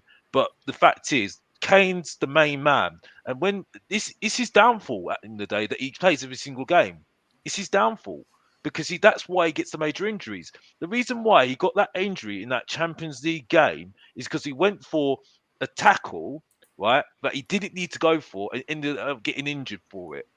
That's the only reason. So, and yes, it's unlucky that he got injured. So I'm not saying that, it's fully his fault. Sometimes accidents happen and that's how it happens. But he went for a challenge that he didn't need to go for and then ended up getting a knock-serious injury. And then he was out until that Champions League final. And you see what happened after that, didn't you? So this is the thing. It's like, either you need to try and get to a point where you need to find somebody who's going to, take over from Kane and give him a chance to take over his position and him finding it, or you're going to have this situation where you're going to have Harry Kane as the main striker and have somebody who's not so good as backup, and that's it. And that's what we're going to end up doing because Kane's the main striker, and that's it. And it's clear that he's the main striker, and that's been the problem for years for Tottenham. That's why I'm saying that maybe you should get somebody who can play on the left, the right, and the centre. That maybe not a solution here. I don't know, but Kane's always going to be the problem because he's the main striker, and they've made it clear he's the main striker. That he's always going to play the games, and that's it. Yeah, but a lot of people in the chats here, mate. A lot of people are saying, and I made the point. It's difficult if Kane's always going to pay 50%, 60, 70%. I just don't know. I personally don't know how willing Harry Kane is, unless it's like third, fourth, fifth. You don't think he wants a rest. You think he wanted to play some of them games in your No. But what I'm saying is that he's only willing to sit on the bench for Conference League games, right? Against Farmers in Slovenia or against Marine FC, against those sorts of teams. Like, is Darwin Núñez going to want to come in and go, oh, okay, I'll take my chance against Marine? No. He's not going to want to do that. So I just think that I take everyone's point, and everyone in the comments is saying Kane can't do it all. I get it. I just think that it's unrealistic to be able, because you've got to keep, there's more to it than just getting a guy in. It's about the unity. Look at Bergwijn. Bergwijn is unhappy not playing, and this is Bergwijn. If we go and get someone who's a 50 million quid striker, 60 million quid striker, and he's going to get as many or as few, however you want to see it, opportunities as Bergwijn, he might take the opportunities, but is Harry Kane ever going to be happy to sit on the bench against Liverpool? No. Núñez is another one of those. Just a little bit. I don't know. Sorry, Cooper. Go on, mate. Yeah, Núñez is another one of those players, though. I was talking about the versatility because he can play out wide. He's very comfortable playing as a left attacker and cutting in, inverted forward. So he doesn't have. Is Sonny going to be happy? Is Sonny going to be? We're just assuming it's. It Harry doesn't Kane. matter. It's cover for two positions there at least, and then there's the fact that Sonny's a little bit more versatile as well. So's Kane, for that matter. It gives you more options and some cover, and all of it quality. Yeah. We have to bring in more cover. We cannot go through another season this year, like next season, where you have your bare 11 and that's it, and you're praying that others can come in and step up and do a job. If we want to be serious and we want to win trophies, we have to assemble a squad that is good enough and has competition and depth right throughout the squad in every single position. Man City don't have these excuses. They can bring because in they've won trophies though, bro. Well, hold up. Would you be happy with lowering But about before someone they like win the Callum trophies, Wilson? they assembled the squad and had two players in nearly every position to be able to But build they've got the money to do that, bro. building on. When you've got the money to do that, you can put somebody on the bench who's got You're loads telling me and we just pay don't them have loads of money to have sit a on the backup bench. striker here, though, Alex. You're telling me we don't have the money. No, we got the money. We're going to have the money. It's more around keeping everyone happy. I'm just worried about if you bring in A strong But manager. it's not a small team mentality. Me saying this to Will's point, because the fact is we've had this problem for so many years now. I do agree. We need to stop relying on Kane. 100%. Why do you think I keep on saying Kane FC? I'm fed up with saying it. I don't want to say it anymore because I want to see a team like West Ham. I don't want to. You haven't got to say it, though, mate. You haven't got to say it. No, I don't want to say it anymore. No, I'm going to keep on saying it because I'm making the point. We are still Kane FC and still say it. But the point is that we need to try and figure out a way. But the problem is Kane is the main guy, and Levy and everyone else makes it clear he's the main guy. So this is the problem. So we have to try and figure out a way of doing it without him, and that's it. But I don't know how we're going to do that. No, there was something I wanted to pick up on Will Stewart's comment about the players playing like 25, 26 games in the season. I'm pretty sure if you look at the likes of Salah and Mane at Liverpool, it's like they play 33, 34 league games and all the cup games. That they're playing 50 games a season anyway. So it's just not necessarily true that they all get rotated that much. And they still find a way to bring Jota in when needed. The players still get the bulk of the game. They probably get subbed, right? Like Salah might get taken off after an hour and then let someone else come in. Yeah. That doesn't happen with Harry Kane, does it? Harry Kane plays 90 minutes. You know? No. And the thing is, it's also down to the sort of manager you have in place. Klopp can keep people happy. He can keep people, in them roles, speaking to them. But look, you need to take this minute. Sir Alex Ferguson was great at it. He had Solskjaer purely used to come off the bench and get the goals. It comes down to your manager as well. It's how he uses the squad, how he manages that squad. Pep Guardiola could do it with City. Conte is one of them guys. He can do it with Tottenham. He can do that. You can bring in these players and they'll be happy. He can keep them happy. He can keep them focused. He can say, look, all you have to do is just pull him aside, make him feel special, tickle his bollocks, tell him you're going to get half an hour today. But that half an hour, that's why I'm saving you. It's all about you today. If you have to lie to the guy, but you will get players. No, I agree. That will come in and play that role. Guardiola can keep the squad happy. Pep can do it. People the managers at Bayern Munich seem to be able to do it. If we want to be able to get to that sort of level and compete on that sort of level, we have to find a way of doing that as well. All right, David, the difference is you've mentioned two teams that are at the top of their game at the moment. That's the reason. And he's built up that squad. I mean, I forgot his name now. The striker that scored it against us in the Champions League in the last second. I can't remember his name now. But yeah, the reason he's been on bench for quite a while, but he's been happy to do that because he's been happy to do that for quite a while now. Does anyone remember his name? Sorry, who are you talking about, mate? Sorry. The Liverpool striker that scored against us in the Champions League. Origi, yeah, that's it. Yeah, him. Sorry, my memory's not great, but Origi. I mean, he's been happy to sit on the bench, and he's come in spells, hasn't he? And I think because he's become that that sort of player that he's happy to be there, and he's taking his opportunities whenever he's got his opportunity. I think that's been his role there at the end of the day. So, but you're only going to get that with a player that needs to grow with time. Here's the point you love, though, Alex. So he makes a good point. Leicester can do it. Now we all know you love Leicester, right? And I'm being serious here. We all know you love Leicester, but they have Jamie Vardy, Patson Daka, and Iheanacho. Iheanacho didn't have a problem going to the Leicester City and accepting to be back up to Vardy at the time. Patson Daka, was scoring goals in the Champions League, had no problem going to Leicester and accepting. It's a really good point. The strikers ahead of him. So he makes a really good example. It's a great point. That's a great example. Yeah. Yeah, but the problem is though, Leicester do their recruitment. Leicester do their recruitment very, very well, though, mate. They knew that Vardy is getting he's heading towards the end of his career now. So they are building it up, really. and I've got to say this at Iheanacho. Iheanacho, when he came in, he wasn't very good for Leicester. He wasn't very good at all. he's now grown into that role now, and they've started to figure out a way of playing with him now. Patson Daka at the moment, he's flattered to the seam. I'll tell you, next season he'll play really well next season for them because he's had this season to grow within the team. You see what I'm saying? We haven't really given our strikers that many goes. Best example, Vincent Janssen. You see? And I do blame Poch for that as well, to be honest with you, a little bit. My painting Because strike quicker than him, lad. Let's pardon? be honest. My painting strike quicker than Vincent Janssen. Oh, gosh, I think that's a bit unfair. I think. Guys, listen, we're going around in circles. I love the conversation, but we have been going for 3 hours. We're an hour well overdue, and I don't want everyone to get bored. I've got one last say, and I'm sure some of these questions are going to maybe re-invoke some of these points.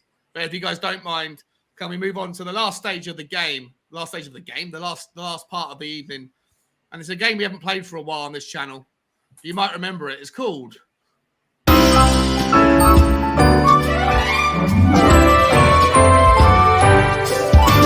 Would you rather? Would you rather? Ladies and gentlemen, this is a quick game. There's only 4 questions. 4 questions I'm going to throw out to everybody here. And we're going to start with... I'm going to come to Cooper first. Cooper 99... If Spurs were to throw £60 million at one player in one position this summer, what position would you like? You haven't got to tell me the name, but what position would you like us to spend that much money in? That's a tricky one. That's the point of the game. Because I can't say one of the wing-back positions because we need both. So that kind of rules that one out. So in which case, I'm going to go for left-sided centre-back, and I still want to give you a name, though, because of course you can give me a name. You haven't got... Always got my eyes on Bastoni. I just think he's absolute quality. Bastoni, left side, and he's going to cost 60 million quid. The Inter chairman came out this week and said, I don't know if it was quoted or someone just inferred it, but they said that they've received an indication of interest from Tottenham, and that if they want Bastoni, he's going to cost more than Romero cost. And Romero cost us 60 million euros, or is going to cost us 60 million euros. And so we spoke about this yesterday, Kuba. I think both of us agreed at the time. We're both more than happy to pay up for Bastoni. Yeah. Because 60 million is probably fair market value for that guy.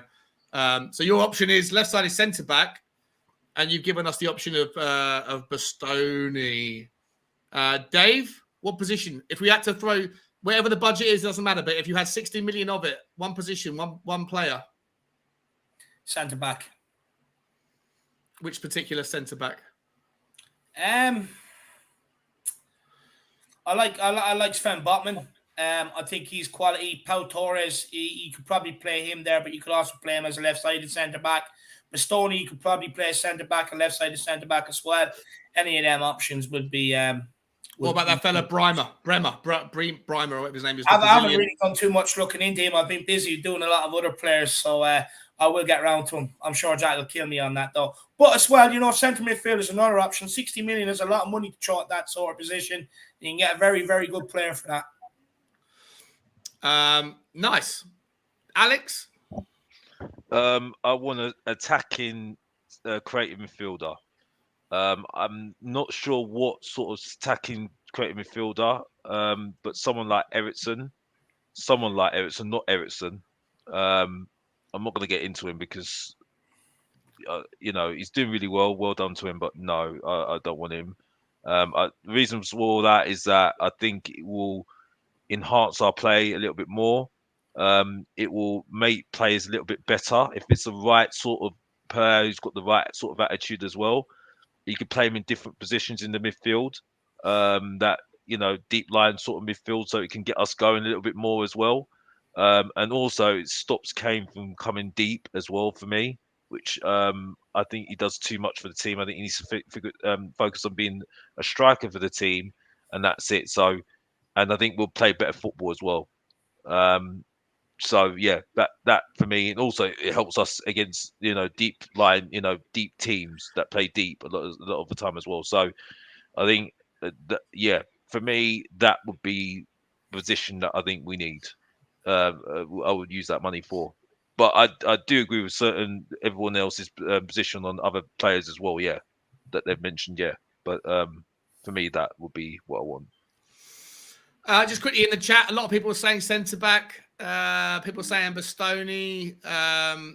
Zoe, another fantastic comment from Zoe saying Hakimi at right wing back. Oh, juicy! That would be amazing. It'd be absolutely sensational. I like Dave's arguments for the other centre backs. And someone who else is it here? He's saying we've got to start from the back. Where is he? Start from the back. Oh, I can't find it now. Here we go. Build from the back. King Hoddle saying build from the back. Bodspur with the ridiculous question. I absolutely love it. I got confused even reading it. Stars Mars saying midfield. Cutlona, Pena. Hope I haven't butchered your name, buddy. He's saying Bastoni as well. Will Stewart saying right wing back. Left wing back isn't as important. IOF1 saying right wing back. A lot of people saying either right wing back or centre back. Ellie saying a striker. Stars Mars saying Bremer's off to Inter. He shouldn't cost 60 mil, according to Timmel. That's about it on this one. Next one is, would you rather, and I'll come to Alex first on this one. I'll come to Dave first this one. We go around. Each of you got one each. Would you rather have a back three next year of a starting back three of Ben Davies, De Vrij, and Romero? Or you could have Ben Davies, Bremer, or Romero. Or would you rather have Pau Torres, Eric Dyer, and Romero? And by that, I'm inferring what's the more important position to improve on, left-sided or central centre-back, Dave? I think central centre-back, to be honest with you. Look, I'm going to give both of them credit. I think they both had very good seasons. I think Ben Davies' season has been a lot better than Dyer's, but I say good seasons in terms of the standards that they have usually set at Tottenham Hotspur, not compared to some of the best defenders in the world or anything like that. But look, for me, I think if you Davies has been a lot better than Dyer. I think, look, Dyer at times has been sloppy with his passing out from the back, doing stuff at walking pace. Sometimes takes 8 to 10 touches to pass it sideways and turns his backs on shots. And I've also seen, Dyer and Davies marking each other in the box. But if you're a vocal leader on the pitch, that many claim to be, look, I do think he's a leader in terms of maybe in the dressing room and maybe leads by example. But in terms of a leader on the pitch, a vocal leader, it doesn't happen that two players end up marking each other. And for me, I think centre back is probably of more importance than the left-sided centre back. Love that, mate. Completely agree personally. Alex? What was the option? The first option? What was the first option? Was it Romero? Ben Davies at left-sided centre-back, and then either Bremer or De Vrij in the middle, one or the other, and then Romero. We're going to be consistent with Romero. Or the other option was Pau Torres at left-sided centre-back, Eric Dyer in the middle, and Romero. Essentially, it's asking you, First option. You'd rather keep Ben Davies. Yeah. 100%. Dyer, yeah, okay. 100%. I think Dyer has been okay. I think we have to give him credit because I think he's done a lot for Romero to settle in at the back. But it's a risk though because I think communication-wise, is he good still, Romero? I don't know, but I think it'd be good to see how he progresses in that sense. But we do definitely need someone who can improve that centre defence anyway. And there's something about De Vrij for me that I think that would be good for us. I love De Vrij. I love De Vrij. At 15 million quid, there's value there. You can go and spend. We need somebody older as well. I think we need somebody. I think we need someone who's a little bit more experience in that defence now. You know what I mean? If we're gonna let go of Dyer, and he's not going to play any games, we need somebody who's a little bit experienced in that defence. And I think De Vrij for me, that's quite a good one for me. I think. I don't know. So yeah, I'll take the first option all day long. Yeah. Okay, Scott M saying I'll take Powell Torres, De Vrij, Romero. So would I, mate. Kuba, sorry, buddy. What's your No, option? that's okay. I was just going to say fair point, Alex, about having the more experienced player at the back there, because I always think of Man United when they first came through with all those youngsters. They had Steve Bruce at the back, and he was just as important as the talent of any of the youngsters at the time, because you've got to have that sort of player. So De Vrij at the back, I'd be really happy with that.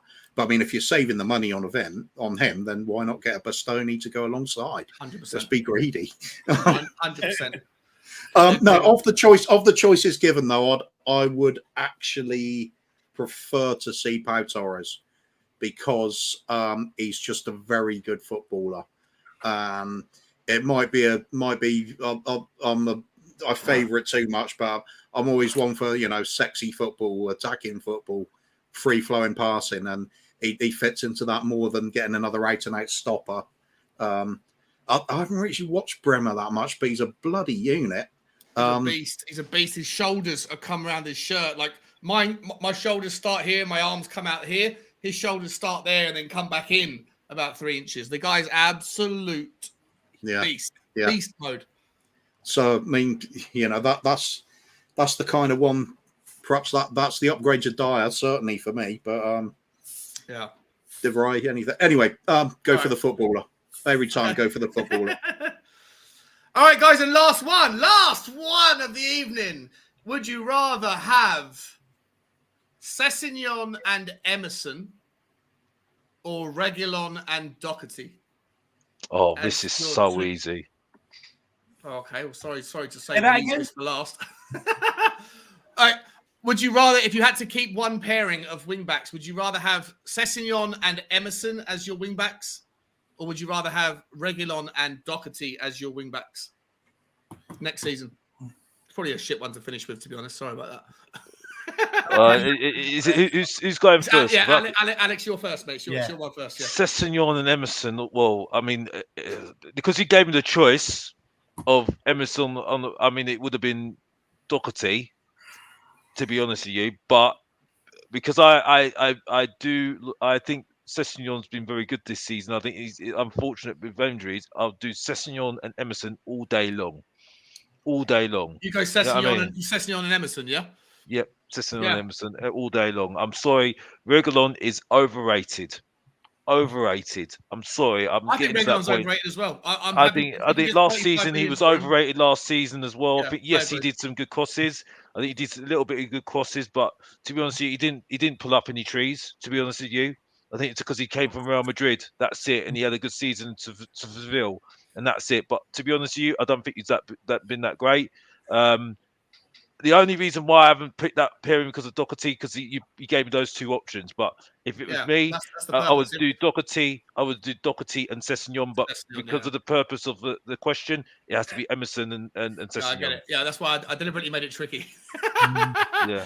For me, I agree with you. It would be Doherty and Sessegnon, but that's not the option. I guess it comes down to who you prefer out of Sessegnon and Reguilon. And I actually agree with Alex. For my take, I think that that Reguilon is massively overrated. I've fallen out of love with him. Whatever's happened in the first 6 months of his time at Tottenham, he was great. But ever since then, he's been on a gradual decline. And if we can get 35 million for him in the summer, I'll bite anyone's hand off for it myself and then put it into someone like Kostic. Or, we were even linked with Perisic today, which we haven't spoken about, but we'll do that another day. Kuva, what would be your pair if we had to keep, two of the four, and those were the options? Would you take Sessegnon and Emerson, or Doherty and Reguilon? Easy choice for me as well, but it's not the same as Alex. Yeah. I'm looking at that left wing back position. Reggie is out of form and injury prone as well. Sessegnon's got a lot of potential. I really do like him, but he's always bloody injured. Always injured. So for me, it comes down to a choice of, do I want Emerson or Doherty on the right? And it's Doherty all day long, because Emerson is not a good footballer. He can defend a bit lately, and he's been doing well at that, but he just cannot go forward. And you need that in this setup. You've got to have a proper wing back. So again, it's the footballing choice. Take the better player. And lastly, Dave, my man, I know you probably got a bit torn on this one, aren't you? Or is it easy? You know what? I was going to say, look, I've grown to like Doherty over the course of this season. I've loved Emerson. I've liked Emerson, fallen out of liking Emerson, and now love Emerson. I really like Reguilon. I do like. I'm starting to like Session. It's a tough one. Look, but I will say it. Saying all that, I am not oblivious that we do need to upgrade in them areas. But I would. It's hard. Do you know what? Fuck it. I'm gonna go with Emerson and Session purely because I love Emerson's highlight reels. I think they're hilarious. You know, and I do. And the fact that he picked up the smoke thing as well. The flair against Arsenal. You know, he was good on the ball against Liverpool. You know, I think he's been okay. And you know, when you start seeing him do step overs and shouldering the ball out, you just know it's in his highlight reel. And for me, that does give me a bit of amusement. So I'd probably go with him just for that. Nice. Yeah, for me that makes it 2-1. I think there's a split decision in the comments. A few people, I think Will Stewart saying he hates Emerson. A lot of people, everyone's gone out either way. Peter Simmons has gone. Simons has gone. Neither Cesc, Doherty. I think that's probably the right one. Yeah.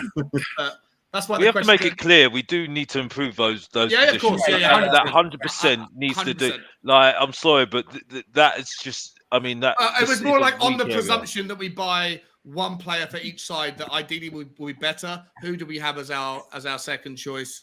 And it's unfortunate Doherty got injured because, to be fair, he has picked himself up really, really well. And to be honest with you, he's done absolutely fantastic in terms of playing on the left as well as playing on the right as well. So big up to him. He's done very, very well, and he has shown a lot. And I think he's helped Kulusevski as well.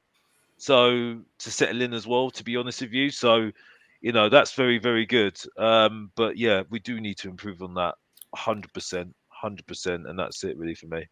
All right, guys, that brings an end to the last segment of the show, which is Would You Rather. Next time and in future, if we weren't an hour and a half over schedule, I would have had 4 or 5 more, but can't keep you guys with us for too much longer. It's insane. Plus, we got Bob Spurs show coming up in a couple of hours or in an hour's time, so we're going to make sure that everyone gets over there. Before we let you go, the only thing I wanted to call out: if you are a betting person, I'm a betting man, and I'm going to make sure I mention that gamble responsibly. But I do like to pick out a juicy little bet for certain games, and in honor of Moondog, who's going to hopefully see his bet come in tomorrow. He's been betting all season on Eric Dyer to score first. I'm not going to go with that one. There's not a lot of value if you are a betting person on backing Tottenham tomorrow. However, you can get 16-1 on most betting companies, Sky Bet for sure, if you wanted to say that tomorrow we win and that the first goal or at any point, one goal is scored by Harry Kane and assisted by Heung-min Son, and another goal is scored by Sonny and assisted by Harry Kane. You can get 16-1 on that, and that's where I'm going to put my fiver tomorrow. Ladies and gentlemen, we're almost done. It's time for me to plug the channels and also make sure I mention everyone that contributed to the show tonight in the super chats. First of all, I'm going to hand over to Alex. I'm going to put your link in the chat now, buddy. Usually, I'm so sorry. Usually, I would have been spreading these channel links a lot more frequently, but I'm still just trying to get used to the additional volume of people that are here and getting through all the comments. So, Alex, where can everyone find you, mate? Your link is in the chat. It's Alex THFC. I'm hopefully going to do some comments over the summer. What I won't do, because I think people are better at me than doing this, is that I'm not going to do any transfer updates. I think there are better people out there that are better at doing it than me, and and I think that, I would rather you lot support them. What I'm going to do is I'm going to look at what's happened the last parts this season, hopefully with some content in terms of what I feel we could improve on and how I feel that games were looked at, and I think I'm going to give my little spin on it as well. Also, I will say things about what we can, who is going to be influenced in terms of the transfers, and why I'm not too sure about what I think we can move forward with it as well. So yeah, I'm hopefully gonna have a little bit of content in next month or 2 months or 3 months or so during this period, the summer period and stuff like that. So yeah, and that's what hopefully will come out soon. All right, mate. Listen, absolute legend, Alex. Love you coming on, man. I know you get a hard time in the comments occasionally, but everyone deep down absolutely adores you. And you know, people love it when you come on, mate, because you bring fireworks and your opinions are just as valid as everybody else's, mate. Absolutely fucking adore you, bro. I'm handing over now to your nemesis, and I can't wait to see the show whenever it's organised for you and Dave, just to go at it with nobody else, just the two of you, just gonna chew it out, and it will be absolute box office or post office stuff. Yeah, look, Irish Hotspurs in the chat. Where can we find you, Dave? Everyone knows, but where can we find you, buddy? Yeah, I just want to say, look, first of all, Alex's opinion is just as valid as everybody else's, but it's also 10 times more delusional than everybody else's. But deep down, he is a good guy, and I do love him. Look, you can find me over at the Irish Hotspur. Not going to give away anything that I'm going to do over the summer. Keep it a surprise. I like to, it might, you know, just come and check me out. Yeah, smash that subscribe button. But most importantly, I want to say I see so many people in here that does be in the Irish Hotspur chat. I want to say a massive thank you for getting over here and showing your love to Sean. He's been so good to the channel over there with coming on with us and bringing these, be so good for the community, bringing these fresh opinions and everything else, being a breath of fresh air. And it's so good to see him get the love he deserves. So smash the subscribe button here, but also don't forget Alex. I suppose you can't leave him out. Get over there and smash that subscribe button too. No, please, guys. Dave, I really appreciate those kind words, man. You're an absolute superstar. You know, it's been an absolute brilliant experience so far, and most of it's been on your channel, man. So I've got all the love in the world for you. Yeah, please, if anyone for any reason hasn't already found the Irish Hotspur or Alex THFC, then make sure you go over there. The links are in the chat, guys. Get those links over. Before I say thank you to everyone personally in a minute who's super chatted tonight, and to everyone in the channel, Kuva, I know you don't have a channel specifically, but I know I always give you 2 shows that you can call out who you'd like everyone to go over to. Who do you want to pick this evening, buddy? Got to give a big shout out to Bob Spur TV tonight. Going over there about 11:15-ish British summertime. Crazy show on Saturdays as usual. I like to think I'll do my part in bringing it down to gutter level. So there's a laugh on there anyway. Some very unusual shows that you won't see anywhere else. Hilarious last weekend. Yeah, it's a fantastic show. It was. He's a bad man. He really is. Last weekend. Yeah, absolutely. Otherwise, I love Shelfside Spurs as well. It's always a go-to for me as well. Loads of fun on there. Any of the shows that just don't take the football too seriously, like yours, Shawnee. Yeah. No, no, I don't. Yeah. I try and keep it lighthearted here, but yeah. I'm saying you do. You do keep it serious. No, I used to be. You said you wanted to. Yeah. Used to be a piss take. Now I'm trying to up the level. Guys, Mari's as well. Mari's Love Lounge is brilliant. The show as well. Hang on. Have I got Mari's? I think I got it last time, didn't I? No, I haven't got it. He's in the USA, so he's obviously on different time scale to a lot of the other shows. So, but it's another one that's got a really relaxed atmosphere. Something a bit different. Because there's a hell of a lot of shows out there at the moment. But always a big up to the likes of Dave. I mean, I think as Dermot would always say, there's a lot of us started streaming because of David, really. 100%. He's the mothership. Yeah. And the last link in the comments there, guys, is Mari's Love Lounge. Please, guys, there's still 170 people that are watching. It's been insane. I'm going to take a second now to say to thank you to all the people that super chatted, but also thank you to everyone that spent the last 3.5 hours with us. I can't thank you enough, Alex, for jumping on, for Ben Kaufman for popping on. I know he's out getting drunk now, but mate, you're an absolute legend, and thank you so much for stopping by. Kuba, dude, you're my go-to guy. You're always on the channel. I absolutely love you. We're going to figure it out. 35 quid an hour consultancy fee, mate. We're going to figure it out. I'm certainly going to give you those super chats that were directly for you. Don't worry about it. And Dave, mate, my brother, I love you, man. Thank you so much. Guys, before I go, I just want to make a shout out to the guys who stopped in. On Your Bike, Scott, first and foremost, you're the first member of the channel. I'll never forget that, mate. And anyone who is interested, who wants to be a part of this and come onto the channel and jump on for fan phoning shows next season and throughout the summer, That's where you can find us on Your Bike Scott. Broke the cherry on that one this evening before the show even started, before I even announced it. So massive shout out to him. And also shouts out to Emily Dunn, to William Priddy, to Bobby K, to Dark Sun G, of course, many times. To Ellie, massive support this evening. Absolutely insane. To Will Stewart, to Cotter, my new mate Cotter, obviously to Will, my mate as well. To Mark Scrumpy Cousins, to Bob Spur TV, to Daniel Larson, to Dara, to Island Life, to DB, the man, that was a monster. Thank you so much. And to Chris, who else? Chris, to Luca 14, and to the Bottom Duta. My guys, I absolutely love you. Thank you all so much for stopping by. Ladies and gentlemen, it's been a wonderful evening. It's been a long evening. I hope it's been fun for you. Like, share, and subscribe to all the guys and to myself if you haven't already. And as always, guys, leaving as always, bye-bye.